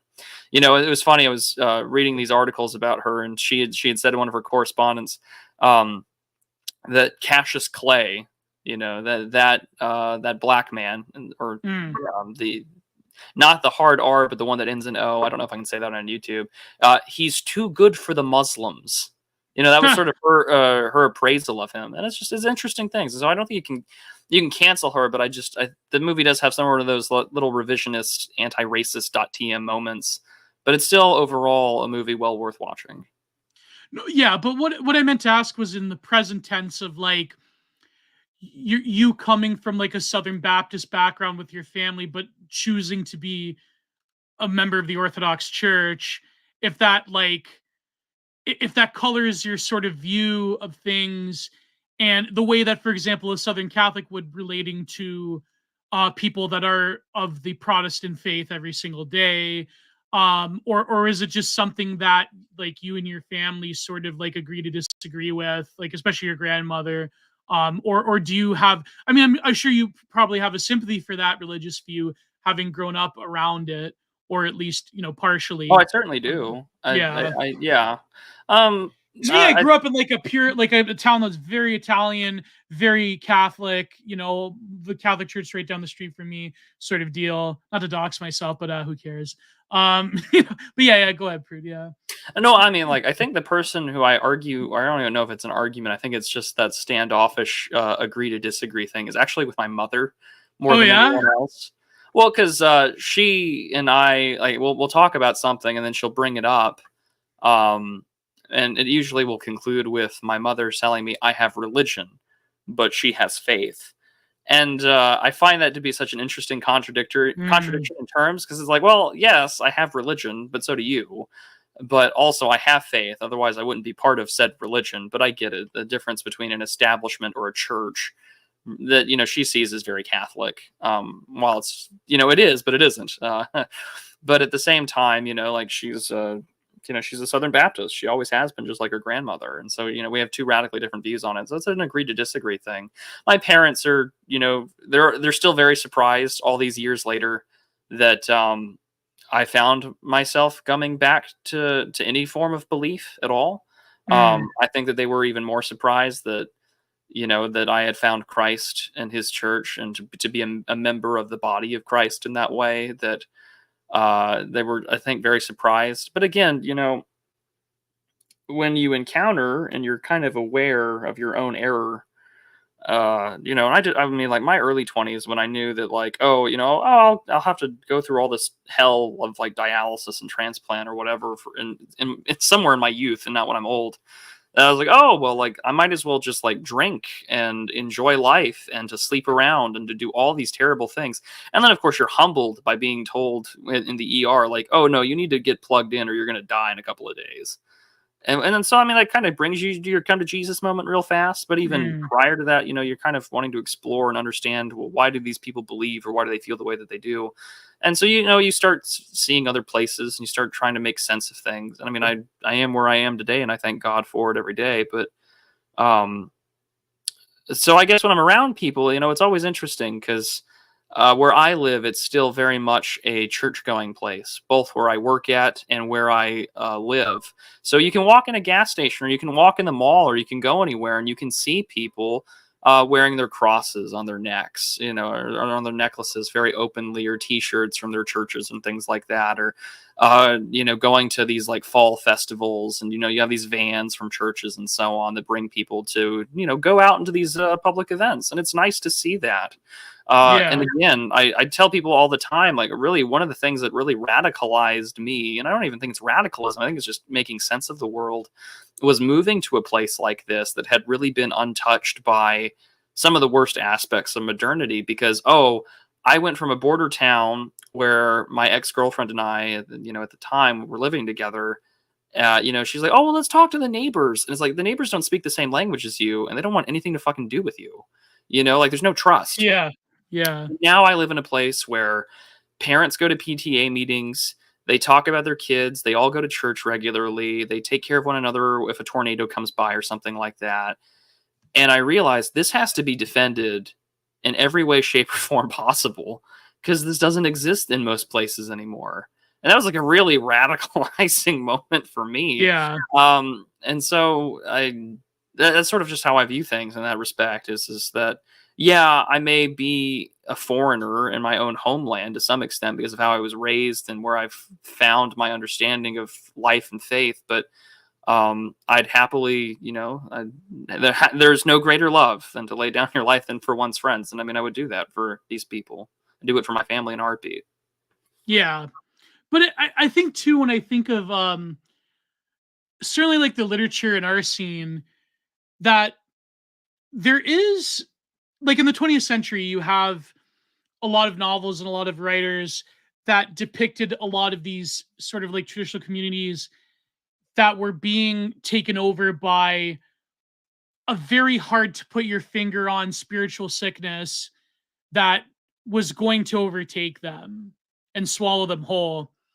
But the literature nowadays that we've been thoroughly ensconced and swallowed whole by modernity, and we're sort of like in the ashes of the wake, it really, like, it's a theme that comes up over and over again. Like, what does our literature look like to depict our reality, where we sort of are living in the ruins?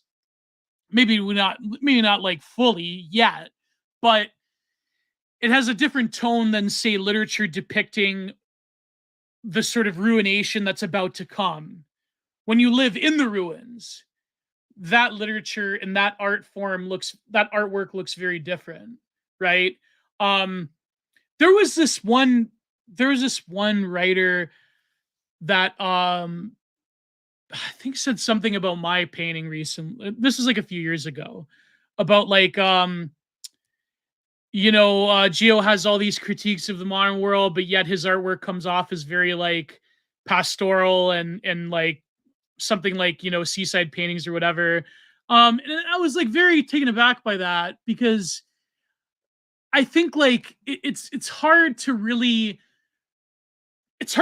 do any form of artwork in our present reality that is aware of the greater social subtext, but doesn't devolve just into propaganda. Because it's very easy, if I were to depict, I don't know, like depict some hideous gender goblin being overtaken by a giga chat or something. Maybe I'll paint that one day, right? But like, to me, that wouldn't come off as authentic in some ways. I could do it, but it's like, would you want to do it? Is that question, right? I mean, in literature, of course, is different, because I think that, there's varying degrees of authors that we know that depict things very well, that doesn't devolve into propaganda. But then there's other ones that, not going to name names, but like there's other ones that pretty much do, that are writing from a perspective like, oh, I'm going to take a carving knife to our present clown world or whatever. And there's always that temptation as an artist to do that. But I mean, I don't know, maybe in the future I will like have some kind of like those edits, the Ack edits, right, with the Chud Jacks. Like, if I was going to paint that it's like, yeah, you know what I mean? Like, it's just, I don't think I could do that. I don't know, maybe. Or would I want to do something like that? So it is what it is. Yeah. I could imagine you doing like, the watercolor or even pastel kind of still lifes, but you're like doing the Chud Jack self-portraiture. Yeah. Yeah. That'd be a lot of fun. That'd be fun. Yeah. Someone did that. This was a few years ago. There was this artist that,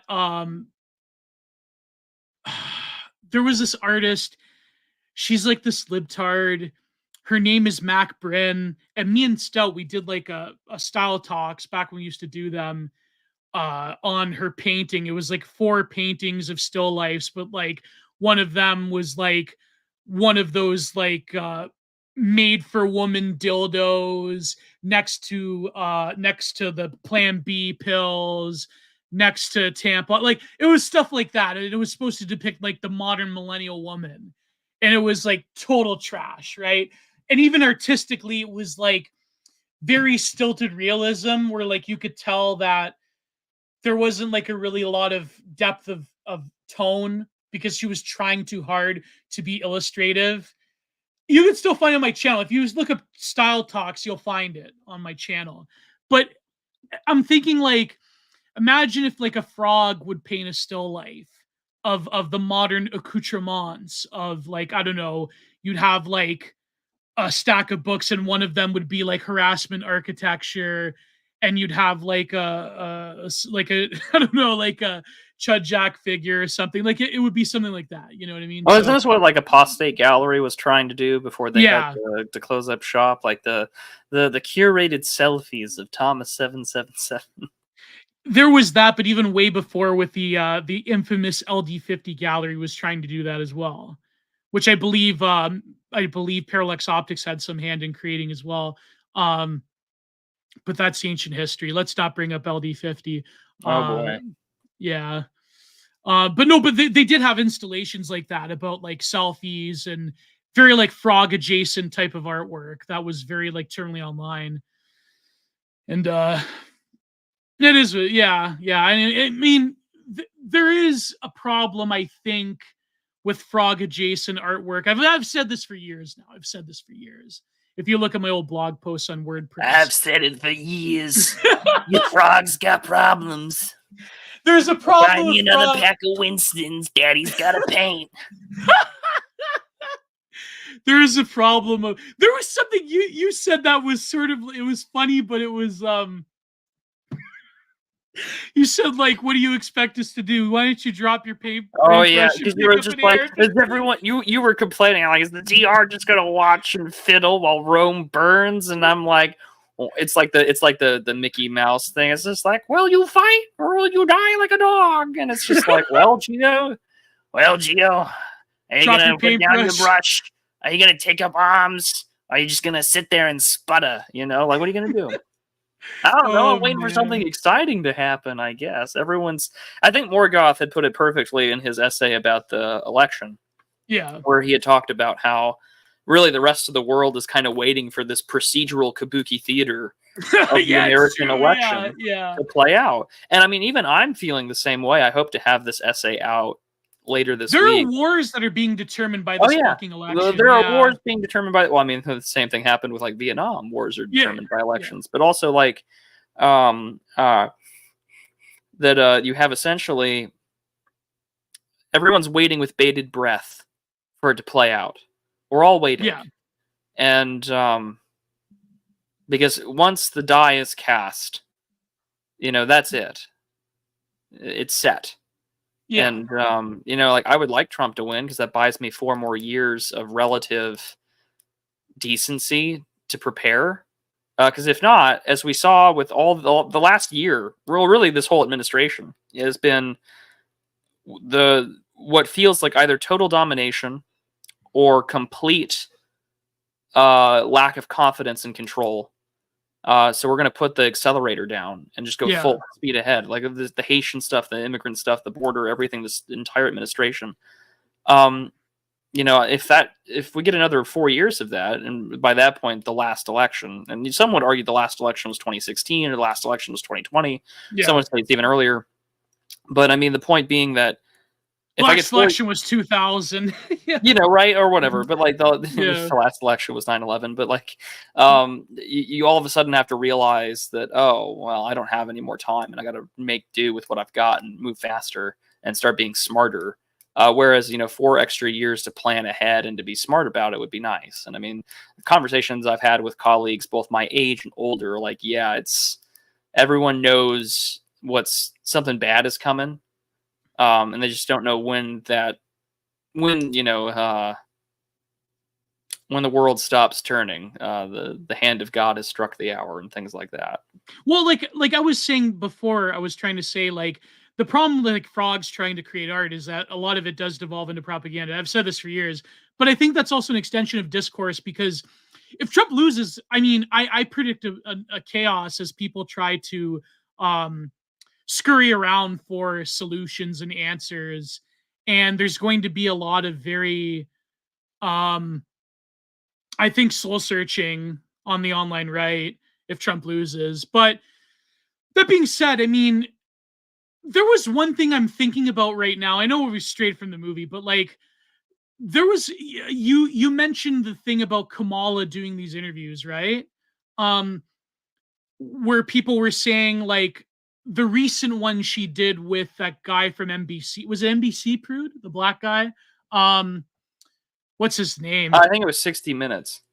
Oh, sorry. Or maybe, I don't know, 16, or what? Who did she talk to? Lester Holt? I don't remember. Yes.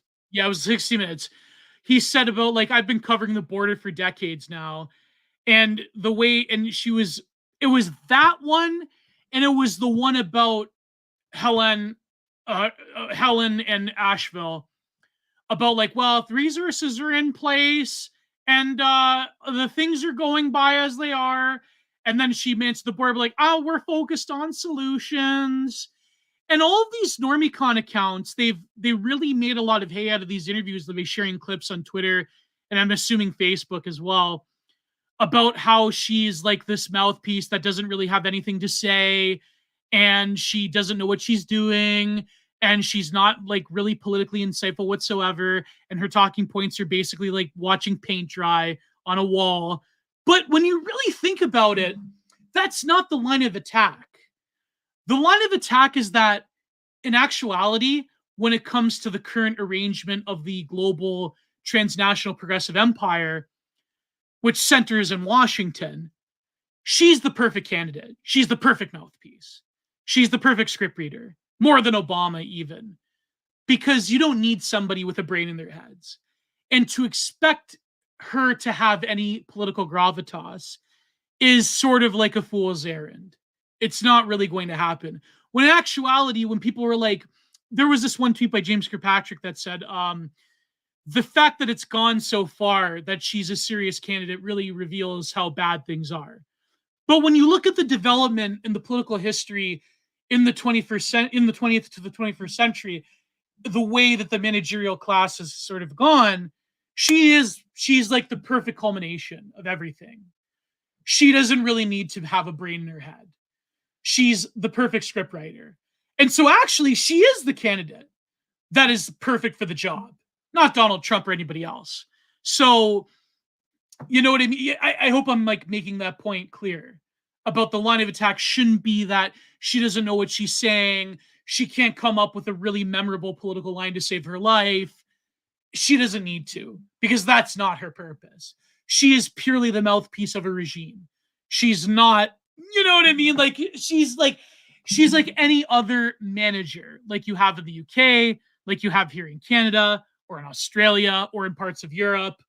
It's not really, she's just a functionary. She's the perfect functionary because you get all of the identity markers and you get none of the questioning. Even Obama had this like egomaniacal attachment to his own self-image that got in the way of just being a manager. And she's perfect. She's the perfect Obama. She is perfect for the current transnational progressive empire. So yeah, I think that these normie cons saying, wow, she's such a dumbass. What did you expect? Yeah, man, you're rooting for the, like, it's like, oh, I'm rooting for the corpse. Look at this maggot. I'm rooting for the corpse, and it's just like the expectation, like it's almost as if these like conservative people, they're having their own ordeal of civility. It's like, look at this like black lady who doesn't have policy positions, or just, she's like, not even black. Like, but also that too. But also it's like, come on, man, like she's not. This isn't your country, you know, like this isn't your system anymore. And I get it. The GOP people, these conservative commentators, they have a role to play. They're all in the theater. But also, like, come on, man. I don't expect, like, the perfect example of this was like when Thomas Massey talking about like guns or whatever, and like all that it was like that black Democrat congressman from New York or whatever just like yelling at him. Yeah. I'm like, dude, you can't have, there's not a country there. It's you trying to be rational with like a barking, you know, like just someone who's not you. And clearly, like that's sort of like, why are you expecting anything greater than that? You shouldn't. Lower your expectations. She is playing the role she is supposed to be, which is this girl boss yassifying idiot, while a terrible cabal of national security staffers and cool wine aunts run the show behind the scenes. Yeah. And the fact that she has a murky identity complex is even better than the Obama one. Really. I mean, you're getting everything. You're getting Asian, you're getting African American, you're getting woman, you're getting like this sort of like hip hop culture, cool wine aunt sort of deal. Like she, you know what I mean? So yeah, man, like of course, it's not, you can't really expect greatness there. It's same with Obama. Like it's the same.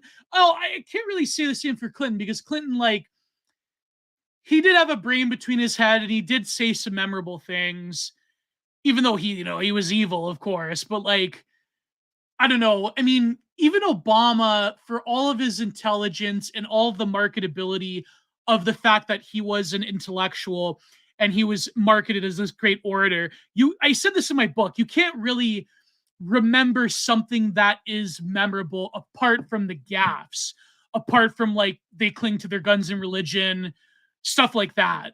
In terms of his speeches, apart from the Hope and Change one when he was inaugurated, I can't really remember an Obama speech. Can you, Prude? I don't know. Like, it's maybe some. I'm not. Maybe I think I remember Obama isms, but I don't remember particularly too many flashy substantive speeches about him.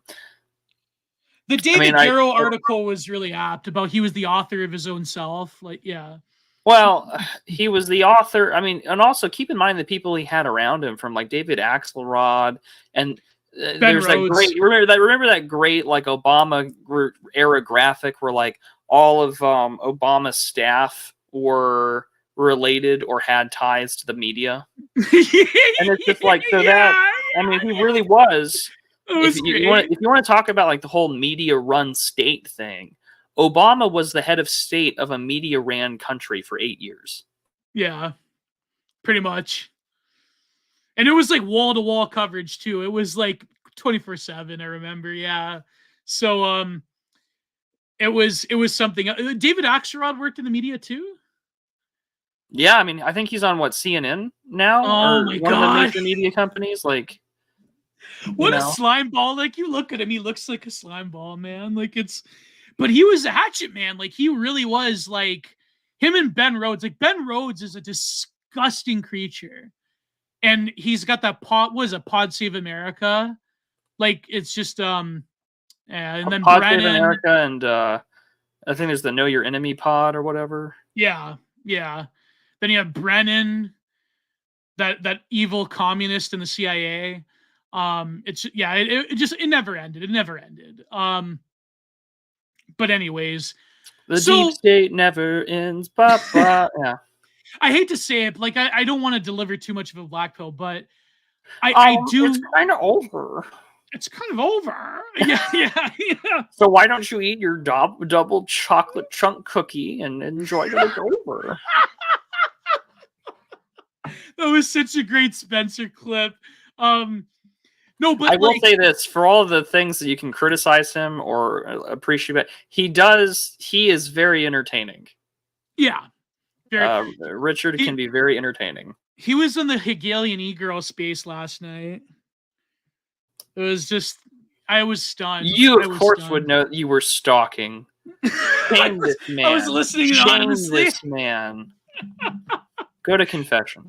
Oh my God. No, but I hate to say it, but there will be, even if Trump gets in, there probably will be a degree of different people like trying to wrestle his attention, whether it be Silicon Valley or other various factions or his own family. So, it is, but yeah, it is what it is. I don't know. Like, what else has been in the news? I mean, we don't always have to talk about the news. That's the nice part. Yeah, I know. You had a mega rant. You had a mega rant you were saving up for something. I think I was going to rant about Halo, but then I thought, I'll just record that and make that its own separate thing for patrons or whatever. Halo movie or something? No. So they rebranded their studio. They're no longer 343 Industries. They are Halo Studios. But so I'm watching the old troon like YouTubers who've been covering Halo for like over almost 20 years, and they're just guys, this is such great news. And they're soy jacking over it's Unreal Engine 5.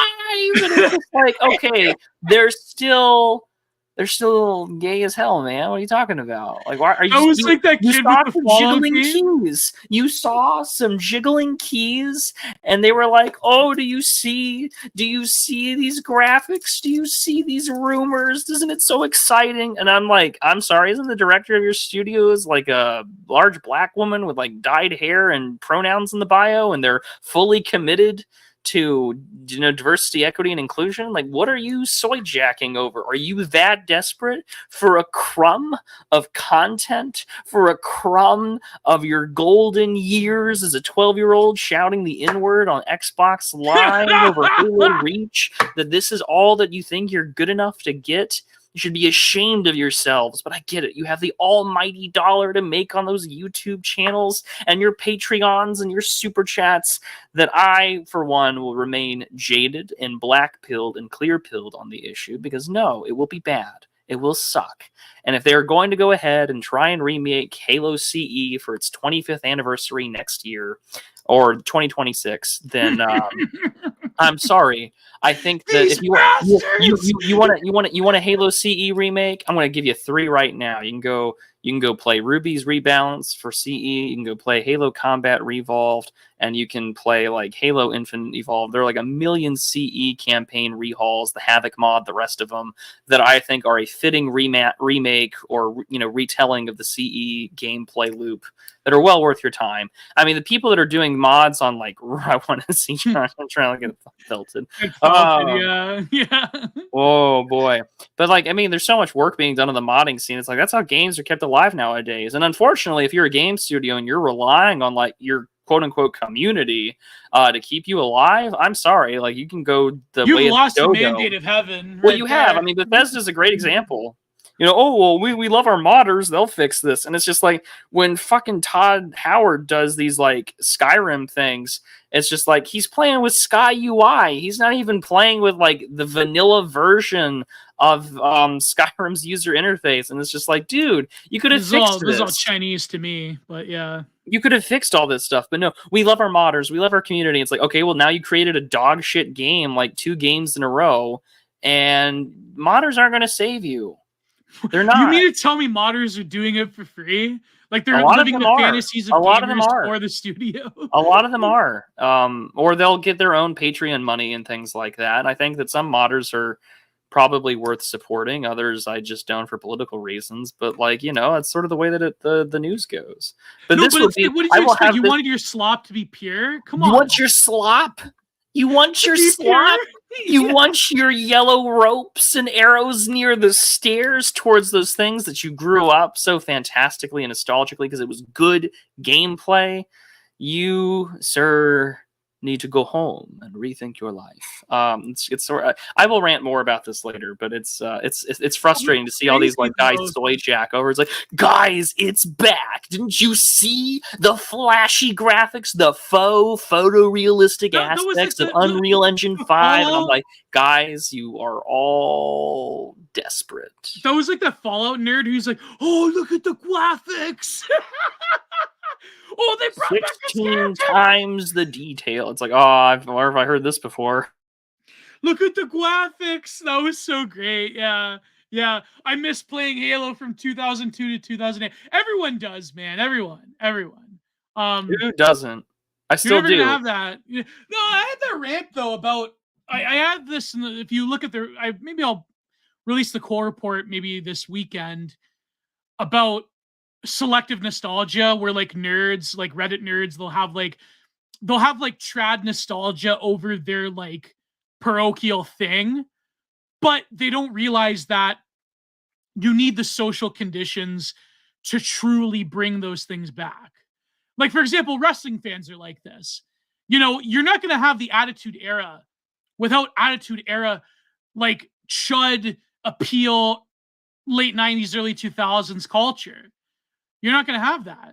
Because when you actually do go back, when a Redditor does actually look back, they're like, I didn't realize when I was a kid how sexist and racist everything was.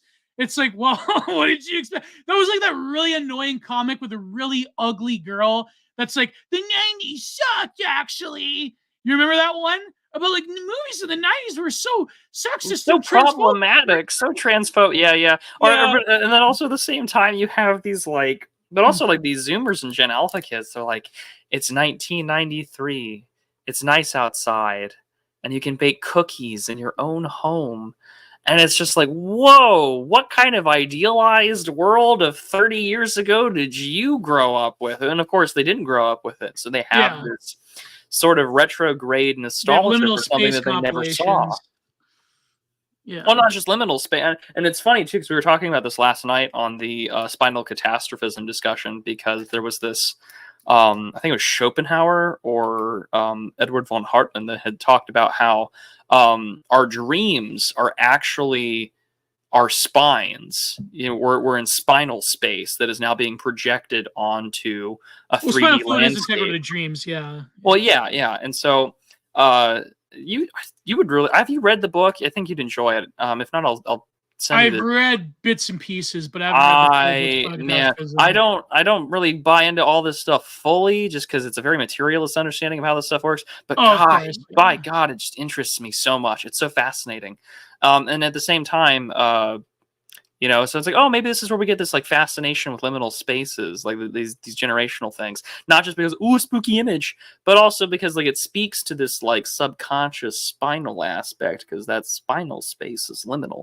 But that's a whole other schizo thing to explore with more research and reading. Well, I will research. Yeah, in the core report, I do have this rant about nostalgia and like making content based off of remembrance, and how that's sort of like a trap unto itself, because you're not really enjoying things. You're lamenting things. But there's like a key difference there. But yeah, there is definitely something about, of course, like in Spinal Catastrophism, he talks about the orientation of the world by a bipedal creature that can stand upright, and how that dramatically shapes our history in terms of our ontological orientation of seeing the horizon. Sort of like, even you could say Faustian man looking towards the sky, building upwards, is an extension of our inherent biological evolution of getting up from the ground from all fours. You could basically trace that, right? Because I remember listening to the text goes into that pretty well, especially in the first section. And I think that even when it comes to, for example, the development of religion, even in the West, or even in other world cultures, you have like the horizontal versus the transcendent, and the East seems to be stuck in some ways in a horizontal plane, whereas the West always had this. In the three Semitic religions, debatably, all three of them, you have this sort of orientation to the sky, to upwards motion, and there's the celestial hierarchy that's even with like the not just like, oh, sky daddy. I mean, like, but also like even in Western pre-Christian religions, there was the emphasis on an above. Yes, of course, yeah. And you could say that certain pagan monuments also mimic that, but of course, like later on, it's more developed in the cathedral idea. But you could say that certain pagan monuments did have that spatial orientation that's going upwards. So there definitely is a lot to be said there, and the spine is a very interesting development that is unique to us. And the development of, and of course, like the author talks about the development of brains in relation to the spine, and how that affects the general development of human history. It's very interesting. Yeah, it's a very interesting book. But anyways, but it's funny that we like ended up on this topic from like video game slop. It's very interesting. So true.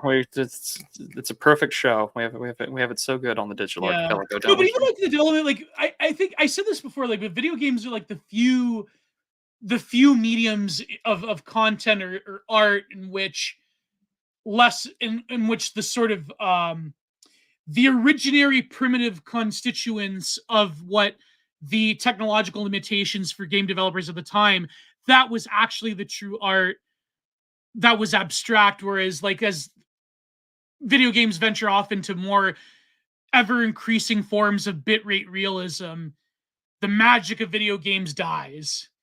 And even though people like lust for graphics and realism to the point where you're getting a facsimile of the real, it's like there's something missing. Whereas the more primitive forms of video games, that was the quote unquote true art.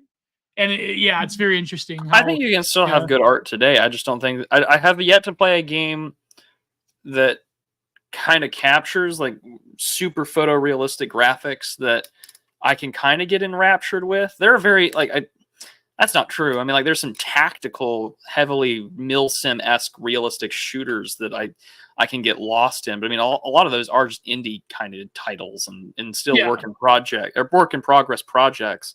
But like, you know, I guess for a AAA game or maybe a AA game that came out recently, I guess would be last year Gunfire Games is Remnant 2. I mean, there's some things I disagree with. It's like artistic choices in terms of character, but like it's got a great gameplay loop and these like fantastical worlds I can get lost in, and sort of this Gulliver travel style way. Like I am very foreign to this, but also like it gives you a cool sense of exploration and replayability. But you don't have that, I think, in a lot of like the photorealistic thing. Like we have pursued fidelity in graphics over perhaps a lower art style, and to do so. And I think that's why you've also seen on these smaller studios the resurgence of like the retro shooter, you know, like Dusk and like H-Rot or Ion Fury, all these other games that are building off of like Doom or Duke Nukem and the rest, these early 2000s FPSs and late 90s first-person shooters. Boomer shooter. The boomer shooter, you know, the stuff that like Civ 11 covers, like that stuff is got a renaissance going because it's like, oh, there's a market for it, but also that I can create something interesting with it. And I think that's particularly, it's out there. I just need to record the video game rant. Otherwise I'm wasting me and Math could talk about this. Yeah, because he's doing a painting series of Dark Souls recently, the original Dark Souls, where he's painting landscapes from the game. They're so good. Yeah. Modern Warfare 2 is all Modern Warfare 2. Oh my god, so many nights on Modern Warfare 2 yelling into the microphone, breaking various microphones. Man, that's crazy. Doom is a boomer shooter, right? Yes, although it's gotten its modern iterations. Yeah. But Steve, those super chats, fellas, because you know, we're trying to pump the content out, and it really, you know, every little bit helps. So yes, let's do that, because I'd like to end the show at 3 hours today. All right. Unless there's anything, I mean, like I said, we pretty much like independently covered the vice presidential debate, or I have yet to cover it, but like I didn't really cover it. I know that I enjoyed watching the OGC's coverage of it live. I enjoyed the debate. Tim Waltz came off like an affable idiot. Like, I mean, like White Minstrel Show, I think was like the perfect takeaway for Tim Waltz. It's just true. The RP'd. Yeah, the RP'd. Yeah, the best part was, shucks, I've been a knucklehead my life, like being a Chinese asset. Go to Entropy Anonymous. Go to Entropy then. It's linked over there in the comments. Yeah, I've been a knucklehead, like being a Chinese asset. That's being a knucklehead, you know. That's like, oh shucks, you know. Oh shucks, I sometimes misspeak and I get passionate. And my dates are wrong, and I'm friends with school shooters. That was so great. I love that one. My friends Dylan and I tweeted that out. My friends Dylan and Eric. That was so good. But I had this longer rant I recorded while I was driving about the abortion issue, though, how it's like dividing people on gender lines, specifically dividing white voters on gender lines. But yeah, I don't know, like the debate, I mean, J Vance came off really well. It wasn't a total trouncing, it was a 3-on-1 thing, but at the same time, I mean, like we've said this before, the ability of debates to really sway voters. I mean, this was like the political junkie debate. not the Trump versus Harris one. This was like, that was the normie slop one. This It's was like, like the excuse theory me, cell debate. ma'am, white men are talking. This really was the theory cell debate. And so there was, I mean, maybe Vance was vague on certain points, but the things I did find very interesting was the environmental focus, and specifically breaking with Republican norms on that, but also tying like a America first economic policy to environmental health, but also explicitly tying housing to the immigration crisis. That was also very interesting. And there was like that one viral tweet on Twitter of like, this is like literally fascism. But it's like, yeah, who cares? Whereas like Waltz did the same stuff that I thought he was going to do, which is this sort of like emphatic boomer liberal pleading and mentioning specific cases and emotional appeals. Like that's exactly what he was doing. And so but then at the same time, being so conciliatory, the media then tried to spin it as, oh, see, Waltz is just such a nice guy that he really didn't go hard on the evil JD Vance. And that was the narrative going forward, that Wallace was just really too nice to be in this debate, and he's such a hero. And it was, it was a very, he had to like send, Paku crazy eyes. I'm like, that just shows you how passionate he is. And I'm like, yo, that dude looked like a deer in the headlights, knowing he was gonna get killed in his jail cell. Like he was the. He looked like Tobias Beecher in the first season of Oz when Schillinger. Never mind. I can't mention these things. I mean, he just genuinely looked like he was like, oh no, that's an 18-wheeler, and I'm a poor little deer. I'm such a knucklehead. I'm going to get turned into a pink mist. Because even the news anchors are like, dude, you weren't there at Tiananmen Square in 1989. You're kind of like a Chinese spy. You're kind of a Chinese asset. Yeah. I hate to break it to you, but you're kind of a yellow spy. I don't know what else to say here. You're just kind of a loser. But like he is the politicians. He's just the embodiment of like the sitcom white dad. You're just kind of here to be like feckless and a eunuch and to be, oh shucks, I'm about to get Modern Family. Yeah, like I'm just here to be like the lovable gay guy. And this is like, I hate you with every fiber of my being because you're just an insult to white men.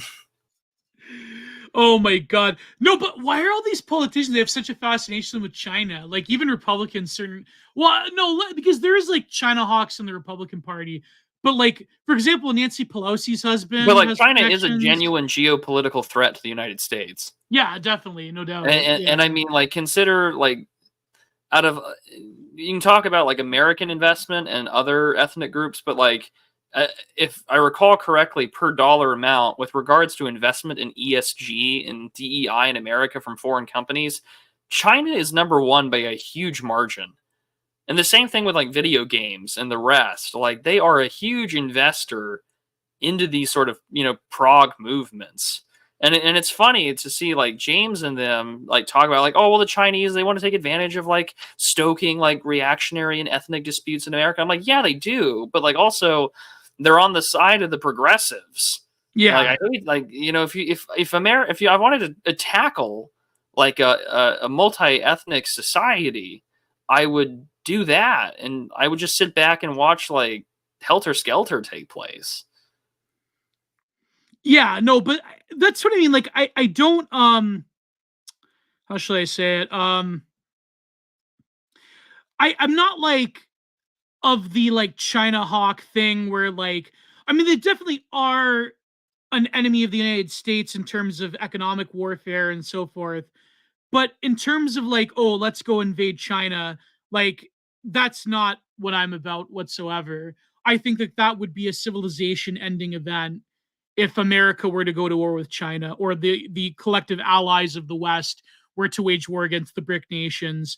But at the same time, I mean, you have to like be real about it. China is an economic adversary.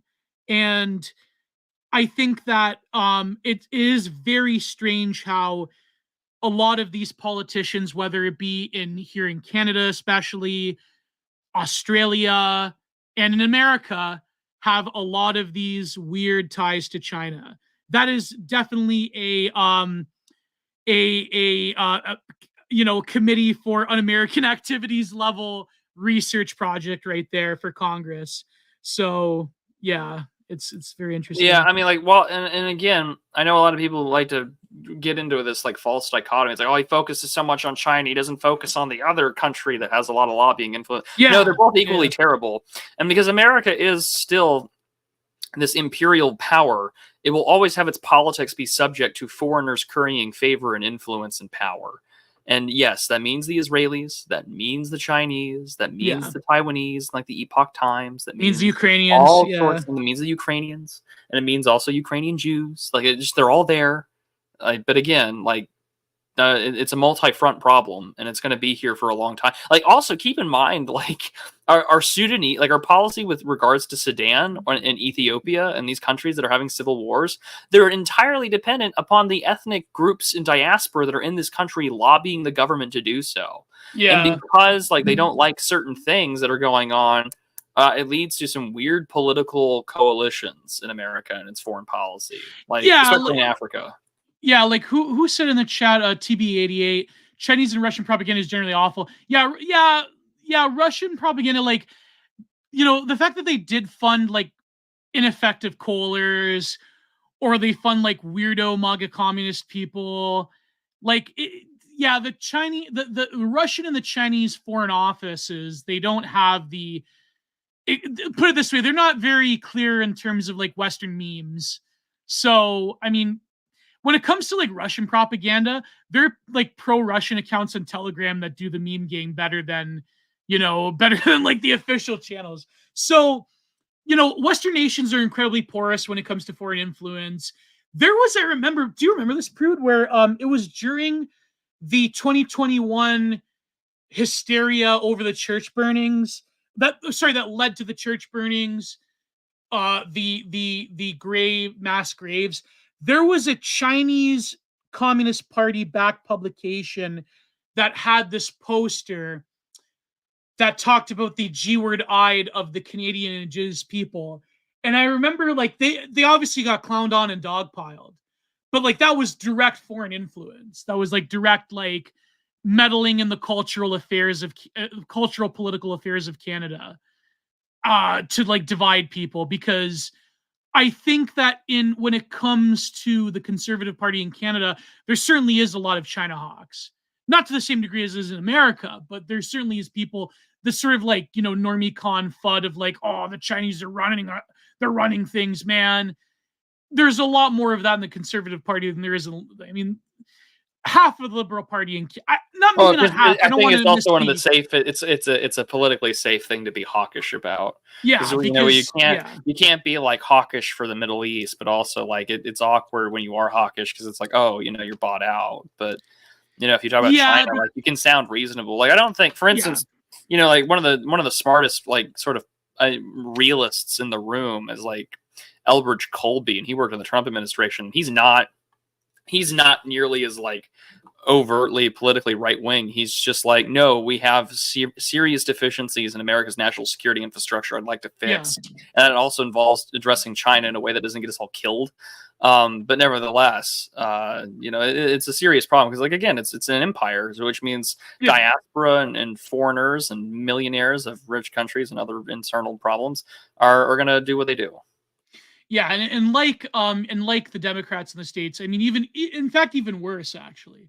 As recent probes have demonstrated, the Liberal Party in Canada is basically a hua that is selling its wares to the Chinese, the Indians, and I'm sure other foreign powers as well, but particularly China and India. And of course, like the Conservatives, they have like the whole like rah-rah Zionism thing too, but they are skeptical of the Chinese to an extent. But there have been also conservative politicians that have been bought off by the Chinese in Canada as well. So, and especially, I am very skeptical of the ties between conservative politicians in Canada and the sort of like conservative Sikhs and there is like, there pretty much is a universal foreign money thing going on here, like there is in America. So yeah, it's not a very good situation. And of course, like the Ukraine lobby is very strong here in Canada too. So that goes without saying. I mean, the number 2 in command is essentially, Chrystia Freeland is essentially an ethno-narcissist for Ukraine. So, it is what it is. Anyways, do you want to go to the super chats, Prude? Yeah, let's do it. Yeah, all right. So yeah, it's neither those super chats. I prefer if you go to Entropy because Entropy takes less of a cut, and Entropy is run by a very nice lady. She's very helpful when it comes to the questions of like the where the money goes and everything. So yeah, YouTube takes a worse cut. So Russian propaganda is fighting to decide if they hate the American state or. That's good, Pac-Man respecter. No, but like Russia. Like listen, I'm not a total Kremlin show. Like Russia definitely does. He does throw it money for around. free. He's not even a whore. I'm not taking any Russian money, but they definitely do throw money around to like normie con grifters and to like weirdo Jackson Hinkle MAGA communists. And was it Jackson Hinkle that said that he did that portrait of Nasrallah and it was like clearly traced? Like it was so funny. Like, I don't know. I have terrible. him muted and blocked, and I constantly tag the FBI in his tweets. Dude, my position is known on him. Like, I just think he should be, tried for treason. Like, okay, I think that America and Canada and the Anglosphere in general should have a sane foreign policy when it comes to China, when it comes to Iran, when it comes to Russia. I don't think that the adversarial thing with Iran in particular still needs to happen. Because as we know, the sort of mythology during Gowat about like, oh, Iran is funding global terror. No, Saudi Arabia has funded more global terror than Iran, right? I think that there's a way to de-escalate the conflict. Of course, it will never happen because we all know why. But I'm just saying that I believe in a sort of a realist, but also a peaceful and economically productive relationship with external powers and rivals. But that being said, it is astonishing how people like Jackson Hinkle get away with it. I mean, didn't he have a broadcast to the Iranian government? Like literally like one of the most sanctioned countries in the whole world. But it's like, oh my God, that's very funny, Jackson Hinkle. But I mean, I don't have any animus towards these people. I just think that you know what I mean? Like, I don't know, especially Iran. Like, I don't have any animus towards Iran. I just think that China's a different story. Of course, China has used my country in a lot of nefarious ways. But that's, even still when it comes to China, I don't think risking a civilization-ending war is worth going after China. That's my position. And there's still like enough of an anti-war libertarian in me to, state that publicly. But, Ron Unz was on Iranian television, Prude? That's funny. God, that's incredible. That's crazy. I think they were like, we need a non pro-Israeli Jew to talk about things. Yeah. Well, it's like that. What's his name? Not Lash. That big like he goes on RT all the time to talk about how awful things are in America with a criminal justice system. Chris Hedges. Yeah, Chris Hedges. Yeah, it's kind of like that, Yeah. No, but I think even there was a recent. Was it a recent podcast with the Russians with attitude? Like even Russia, like you still there's a lot of things to criticize. I mean, the war is generally bad, and I think that let's face it, the war is going on for almost 3 years now. They're clearly, they are gaining a lot of ground, but there clearly is a series of failures that have happened when it comes to what do you call it? The Russian high command and its approach to the war. And, there is definitely like, I mean, I wouldn't like Bill Wilson. I won't go as far as to say Russia's a joke, but definitely like their military history shows that there's like a lot of fruitful criticisms. And yeah, so, and I generally hope that the war ends quickly.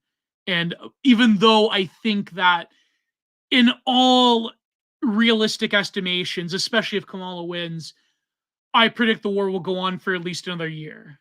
So yeah, there you go. Penny in the chat, when will you have Paul Town? Well, I did an interview with Paul Town like a few years ago, and me and I think Default had him on a year or two ago, and I'm definitely, maybe on the computer room, definitely willing to have him on again. I know like Paul Town, he's not he's a, how shall I say it? Certain friends of ours don't exactly like him, but I was always a friend. I was always friendly with Paul Town. I quite enjoy his writings and his work. And I'm not a, faction guy, as people know. So, anyways, let's move on to super chats, Prude. Yes, absolutely. Oh yeah. Okay. Anyways, so should we do the entropy first? Yeah. Okay. Let's do the entropy first. So, this is from Sean Schaefer for $5. This episode of Digital Archipelago is brought to you by Sword and Sheath. And he gives a link, Sword and Sheath at substack.com by Sean Schaefer and The Wandering World. Wanderingworld.substack.com by Owen Zaleski. And if Vingal, if you don't want to put if you can find, I'll put the link in the chat. But Vingal, paste. There you go. There you go. So yeah, Short and Sheath is Sean Schaefer's Substack. It's very good. And so yeah, there you go. He's a frequent contributor to Digital Archipelago. And next for Seneca Reads another, and I kind of missed these, Missouri lore for $10. Missouri lore, Little Dixie, LD. Little Dixie is a 13 to 17 country region along the Missouri River. Lots of Anglo-Southerners moved there from the South in the antebellum era with their slaves. Massive stronghold of CSA sympathy, and where the CSA got their Missouri troops. Most of the rural Missouri political class comes from here. I think I've heard of the term Little Dixie. Have you heard of this, Prude? I can't say that I have, no. Anytime that he posts something about Missouri, it's always new to me. Yeah, yeah. I think I've heard of this term before, Little Dixie. So that's very interesting. The CSA is the Confederate Southern Army. Is that the Confederate States of America? Confederate States of America. Yeah, Confederate States of America. Sorry.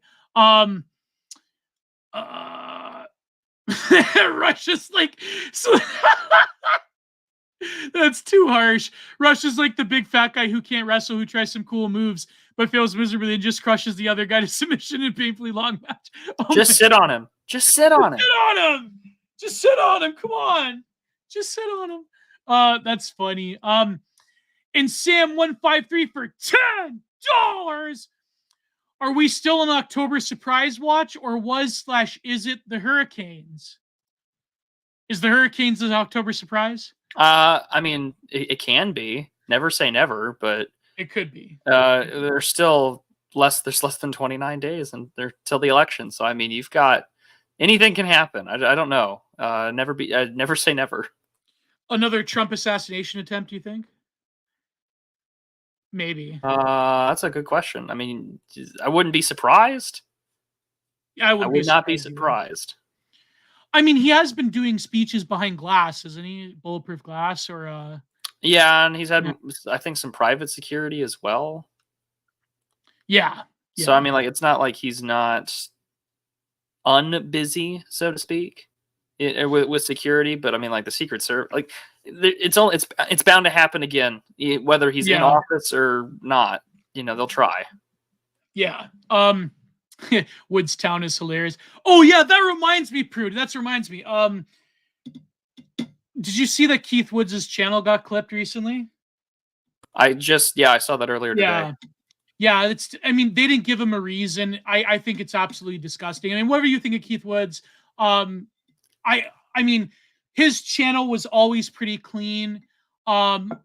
I don't know. Yeah, no, they got him for yeah. repeated hate speech things, and Keith had said that he had never had any strike like that before. Never. I mean, I hopefully he can appeal and get it back. I mean, regardless of whatever you think with him, I think that it's unfortunate that someone gets, you know, banned or cut off, and what that tends to do, right, is that it just leads towards sort of a self-ghettoization. I mean, he's still on Twitter, thank goodness, but I mean, again, it can only lead to worse things once you get cut off, because it leads you into this spiral of like a feedback loop where it's only the most ardent, fervent supporters, and sometimes it just has its mess. Yeah, and apparently there were other channels that got banned. Like there was a ban wave. Some channels got their channels back. I know that recently, a few weeks ago, there were quote unquote pro-Russian channels like Svoboda that got taken off of YouTube. I believe what's his name? He always goes on the Duran. Glenn Dyson, Glenn Dreesen. I believe his channel was temporarily suspended, but then he got it back. So hopefully Keith Woods appeals, and I don't have. I put it this way: I don't really have faith for YouTube to bring Keith Woods back. I think that. Oh no, I sincerely doubt that he's not coming back. There's some Jannies in YouTube that probably finally wanted to like bring the hammer down on him, and it's very unfortunate. And he didn't really have he for as much as he could, he stayed away from edge posting. Glenn Deason. Yeah, sorry, thank you, Nudgina. He really, having watched a lot of his content, he really never strayed into a lot of edgelord territory, and he was always selective with taking down streams from that could be portrayed as edgelord, or at least overtly right wing or whatever. So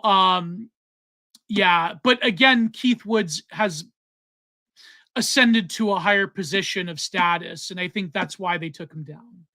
If you are a big, you know what I mean? Like, what's the his big blow up has been since October 7th. And I mean, like, come on. I'm surprised that they didn't try and take him down sooner. Me neither. Yeah, exactly. Especially after October 7th. And the Irish stuff as well.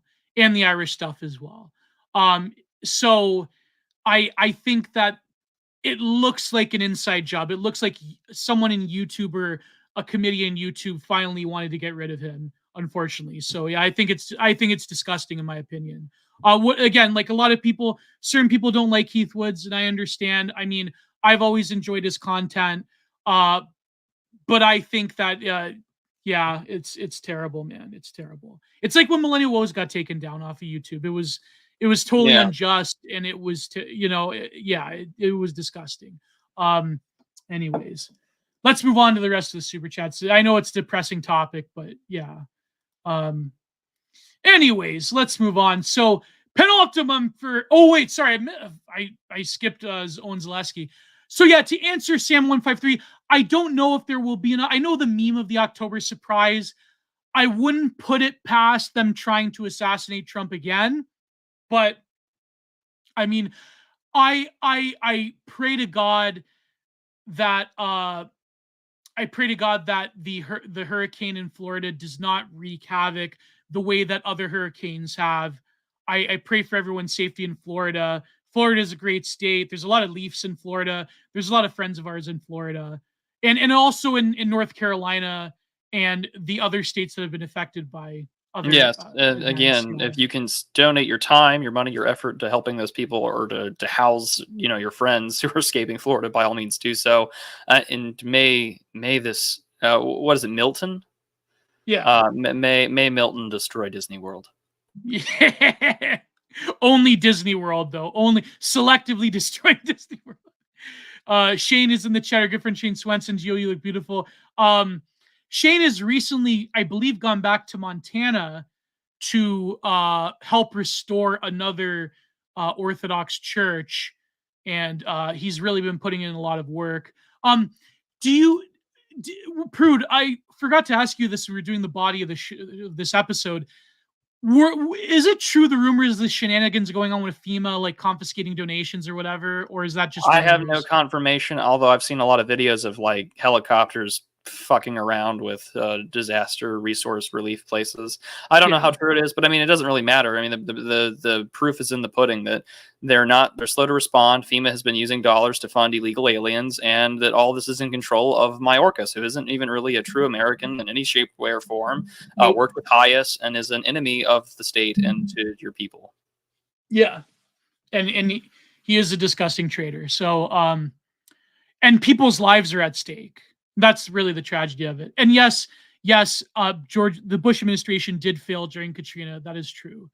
But there's no excuse here. It really is. And then there's, what really disgusts me is that there are these like unironic neoliberals, and there's like these regime shills, these libs that are like, oh, actually, like people like Swan Marcus that are saying, oh, actually, resources are perfectly being distributed to people that need them. It's like, give me a break. Like you people are disgusting. Anyways. Now, Swan Marcus is the last person who needs to be talking about who's disgusting. Yeah. No, but he had these tweets about, oh, it's all these right-wing chuds that are making up disinformation, and actually the government's perfect. And actually all the people are being helped. All the people in Asheville are being helped actually by FEMA. You know what? I'm just gonna move on, because as soon as we start talking about Swan Marcus, I'm not gonna get monetized. Keep it rolling. Okay. So, but again, like I say, I pray for all the people that have been affected in these areas. Owen Zaleski for $3. Hello, gents. Glad to hear this finally. Love it when you guys talk about art. I think that Flannery O'Connor saw her own inner Hicklib and fought it. I think successfully. Gio, please do more paint streams. Yes, I will probably do more paint streams in the future. Yes. Thank you, Owen Zaleski. And then another one in Entropy, Penultimo for $3. Great stream. I want to take the opportunity to once again ask for a Bob Ross style Geo art stream. So, oh my God. And then Owen Zaleski again for $5. Also a follow-up. Love Geo's recent painting. Would love to hear Geo talk about it in a content-minded, or just go over his process more on stream. Might be tempted to do a protest similar to Entropy, one where you do the paint stream. God bless. Well, I have a YouTube short where I highlight the painting, but I'm thinking of writing a little Substack blurb, because to me, the painting does have a lot of meaning in relation to the life of Ananda Coomaraswamy and the different ideas of perennial philosophy in general. And I feel like I have to really flesh it out. I know a lot of people don't like it when artists talk about their own work, but to me, it truly is. I won't go so far as to say it's a metaphysical painting, but I was definitely thinking of Coomaraswamy in relation to his various female influences in his life and his relation to Rabindranath Tagore. And to me, it relates to the sort of idea of the Edenic philosopher's garden. And there's sort of like a sort of tension there between Coomaraswamy and Tagore, and the way he's facing away from his two ex-wives, I thought was kind of very interesting. So I'll probably I'll go into it more in probably a Substack piece, or even a content-minded, if you think that'll probably be better in podcast format. So yeah. And finally, Owen Zaleski. So that's all the Entropy. Unless you want to donate to Entropy, the link is in the description, in the comments, also down below in the description. So let's move on to the YouTube ones. And Dunk the short-legged Mac Daddy. Oh, Chino. I love that. The short-legged Mac Daddy. Obama is a Mac Daddy. He pimps white women and black women. That was a line from Pastor Manning. So, Gio, did you hear that Pastor Manning's running for the mayor of New York? It's gonna be so much fun. I hope he gets to be on the debate stage. It'll just be Kino. Obama is the Mac Daddy. He pimps black women and white women. That was a great line. Oh my god! And Von here for $5. This is all because they replaced Spanish Mountain with a Princess and the Frog ride. God's justice and wrath is coming. Oh, that's terrible. That's terrible. I didn't know that about the lore behind Disney World's gonna atone for its sins. I didn't know about the Disney World lore. And Lou Templar, good friend, for $5. Negotiate with China, negotiate with Russia, dies, refuses to elaborate. So true. Was he referring to Jimmy Carter? He's referring to our good friend Dr. Kissinger. Oh, Henry Kissinger, yeah. I negotiate with Russia, I negotiate with China. I die. I won't elaborate. No further questions. I'm going back to hell. I believe that the State Department, they're going to have to pay mediums to seance Henry Kissinger for advice. Like John David style. I have to be honest with you. Anytime that someone mentions my name, a mini seance is invoked by Samantha Powers and Anne Applebaum. Radoslav Sikorski has to cut open his hand, like in some bizarre Polish voodoo ritual, and they say some very strange things in Yiddish, and all of a sudden I'm transported back inside the National Security Council room. And I look around, and then they're like, "Oh, Mr. Secretary, Mr. Kissinger, it's so nice to see you again." And it's like, I am still rotting away in my grave, and yet here I am. And all of a sudden they're talking to me about Russia, and they're talking to me about Ukraine, and I told them a long time ago that, if it weren't for the accident of my birth, I would be anti-Semitic, and yet here I am. And then that really went over well with Nestor. And I give them some advice, and you do all that you can, and I tell them to go read my books. And then they let me go away after the chicken finally passes out from its head being cut off and drowning in Sikorsky's blood. And then I go back down onto the underworld. That is my life. That is my life. Let me die. Let me die. Let him die, yeah. Brennan has to clean up the mess afterwards. He cleans it up with his tongue. I've seen it. Yeah, you see, the elite globalists, they use DMT to channel Henry Kissinger in hell. That's the purpose. And so stupid fools offer in Silicon Valley, they use ayahuasca, and then they quit their open AI companies like morons. You can't use ayahuasca in foreign policy. You have to use DMT. That's how you talk to me and all my little elvish friends. Yeah, it's pure. Do you imagine Henry Kissinger as a machine elf? That's pretty funny. It's funny. That was a lot of fun. I can't do that forever.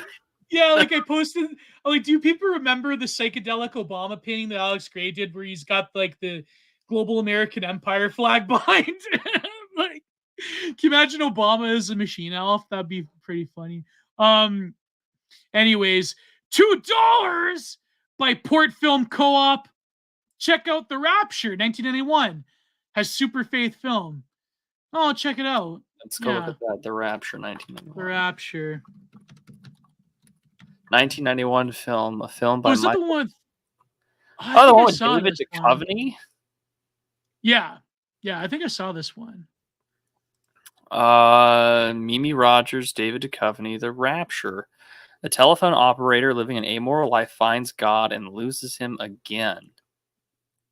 God, Mimi Rogers was so hot in this film. Oh my God. Just look at her. I guess we'll go watch that one. That might be pretty interesting. Rogers was apparently this was one of the best movies of her career. Interesting. Well, I guess I might have to go watch this one. Yeah. There was that other one was it Schwarzenegger, where it was like The Rapture, he meets the devil or something? I forget. I do not know. He has to protect like the baby, or I forget. Anyways, so thank you, Port Film Co-op. And 199 by our good friend Brent Taylor. Is Gio going to really be in Sacramento in January? No, my artwork will be there, but but you're not going, despite the fact that they kind of planned you to be the guest of honor. I know, but it's kind of a feat for me to go and fly out there. I don't know, man. It's just maybe next time. It's just, yeah. There may not be one. Well, we'll see. Hopefully there is a next time. But my artwork will definitely be there, including the new painting. So, yeah. I mean, anyways, let's move on. And finally, Luthemburg for $5. Halloween special where Prude plays Kissinger, Gio plays Gorbachev for the whole show. How can I even do a Gorbachev accent? That'd be crazy. I can't even do a good Reagan impression, but that would be fun. Yeah. Well, no, you would have to do Kissinger the whole stream. Recently, okay, Gorbachev and Kissinger, that could be fun. you play Kissinger the whole time. Gio. We could do Gorbachev, and I could be Henry. Oh my and god! All of a sudden, I'll close the door and I'll turn the lights down low and I'll pull out the rubber chicken. And I'll tell you how great the stores are at Walmart. It'll be a very good time. We should do a Halloween thing, like Casino, where they dress up. I don't know. We'll see what happens. I have to go dress up and look like a curmudgeon-y, like 5'3", like Jewish German guy. No, thank you. I feel like it would be a great way to get my channel deleted. Oh my god, the best was when We Are Change, when like Luke Rudkowski cornered Henry Kissinger at some dinner, and he had like food all over himself. And he goes, "Go away, you twerp!" Like that was so. I always remember that. "Go away, you twerp!" Like that was so funny because like Luke Rudkowski was like screaming at him, like, "What about the Bohemian Grove? What about the Bohemian Grove? What about Bilderberg?" And then Kissinger's like, "Go away, you this little twerp away from me." Yeah. Get him away from me. That was God, so funny. Take him away. You must send him to Brazil. Oh my god! I'm like, to this day, I'm astonished that Luke Rudkowski didn't get like hauled off to a black site for doing that. That was funny. Anyways, another finally, unless there's no entropy ones. Our good friend Shane Swanson for $9.99. How bad is it in Canada? How bad is Canada really? Hard to make a reasonable assessment based off of posts on X and the leftover trucker/leaf Q-tard people. Yeah, unfortunately, Is brown immigration in a terminal trajectory as well? It is as bad, but I wouldn't want to totally black pill. But the immigration problem is getting to being, just in terms of population numbers, per capita, probably as bad, if not worse, than the American situation. So, there's still like a lot of like Leaf Q people that are like from the trucker movement. I don't know. Like, I think that there is signs of hope in that the population as a whole is starting to turn against Justin Trudeau. And so I think that even though the Conservatives are by no means any better, even just ever slightly, it's very interesting if you look at the demographic breakdown of the electorate. For the first time in basically ever, younger people in Canada lean more towards the right than their elders, than boomer liberals, boomer leaf libs. So that is a very interesting development. If anything, that is a good sign. Now, the reason I say this is because I'm aware that a lot of people have accused me over the years of being a total like anti-Canadian black pillar. But I do think that certain things, the situation's very, very bad. But at the same time, there is signs of hope. And who knows what's going to happen. I think if Canada were to wrestle itself away from just being like this weird satellite of America and having its own culture and having a sense of identity that isn't just like, we are not America, then there's signs of hope. And whether that reality would ever be manifested, I can't really say for certain. But there is definitely a lot of room for black pilling in Canada. Put it that way, Shane. But thank you for the question. Have you ever been to a Scarborough Mall? Yeah, that's definitely, yeah. I think so that's a Paul Simon song, no? You know, Kissinger had a you ever looked up Henry Kissinger's opinion of Indians? Yes, I have. I think he shares a very similar one to the one that I served under President Nixon. We have a very similar opinion of them. It's a they darn have his shame that flattery. the English Empire never settled that question. But in these seances, I tell them all the time. I tell Victoria Nuland to focus so much power on Pakistan, because Pakistan has the power to end it all now. And it would be excellent. It would be excellent for Secretary Kerry's climate change agenda. A neocon solution that would solve the A Canadian neocon immigration problem. solution with neocon problems. It's a great way to have a good time in the USA. Let's hurry up and move on. It is crazy how Pakistan has like an undue foreign policy influence, though. Like Pakistan was like a hotbed of activity during Gowad. So it's a wild time to be alive. yeah, no, but even like during the Cold War, like Pakistan, like they were sort of like in between India and the Soviet Union and all the like Arab allies of the Soviet Union. So there were always like a lot of contentions there, and of course like marshaling resources to the Mujahideen during the Afghan war against the Soviets.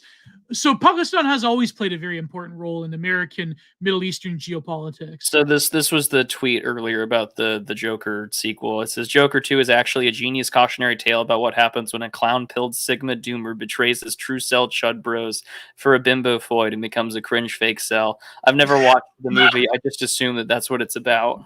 For a bimbo foid, and yeah, that's so funny. An older bimbo foid too. That's pretty funny. Oh man, that's crazy. Those are not my words. That's just a random tweet I saw. Did they have like Lady Gaga in it too? Like, did they do a musical? No, but like they did a musical number. They did musical numbers. Oh my god! It's like an SNL sketch, and then except you get raped in prison. So exactly like an SNL sketch. That's exactly, yeah. Because Chris Kattan was the one that would do it to you. Oh my god. Is Lady Gaga wood? No. I mean, I don't know. Standards. Maybe. Yeah, maybe. I don't know. But Lady Gaga, like, she's just like an insufferable lib, though. That's unfortunate. But they all are. What am I talking about? You must have the Roman opinion of actors. Of actors, yeah. Yeah, Lady Gaga. Do you guys remember when Mark Dice, when he would like cover celebrity, like he had the book about like Hollywood, like he did like a similar book about Hollywood and the Illuminati, like Jay Dyer. He used to call her like Lady Caca. Like that was very Lady Gag Me. Remember when Mark Dice would like do all those little like nicknames, like Miley Virus? Remember, like that was like so stupid, but it really worked over the boomer cons that like the Q boomers that listen to Mark Dice. Oh my god, Lady Gaga. Never mind. I'm not gonna. Anyways. All right. So this has been a good episode, and next week we'll be on Prude's channel.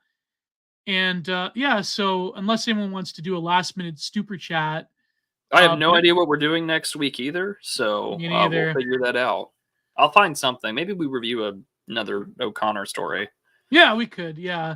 All right. So thank you all for another great episode of Digital Archipelago. I probably will put out either a content-minded or a I finally have to record the review for Canonical for Leibowitz. That's going to take me some time. So, and I will definitely have a core report this week. So go to my Patreon, patreon.com/generaproductions, and go to Prudentialist on Subscribestar and support us there. What do you have this week, Prude? Well, that's an excellent question. I was live yesterday. We did part 2 of 3 of covering Thomas Moynihan's Spinal Catastrophism.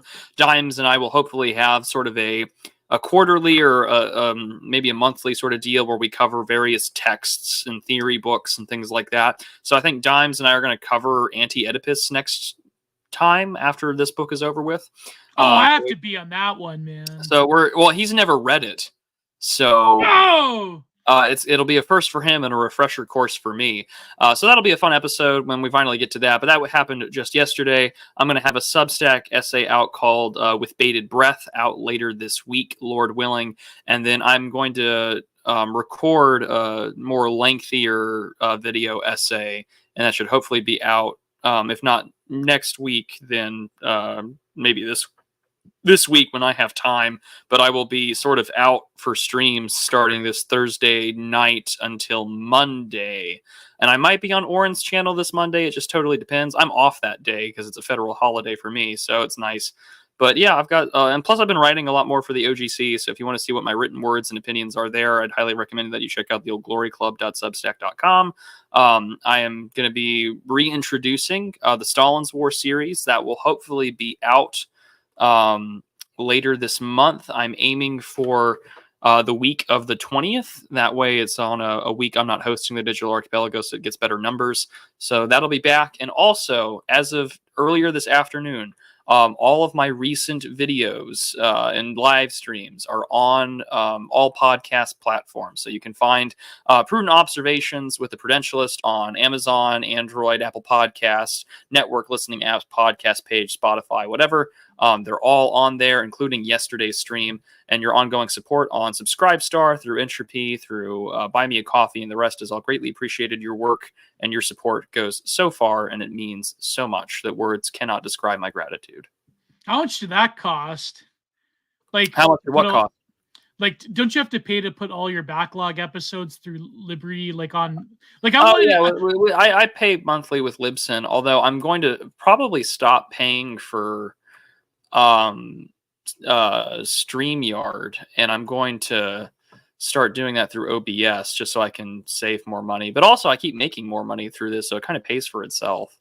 Because I really want to get an Apple podcast. I wonder how, because I have to, like, I don't know. Talk to Jay Burden; he can help you out.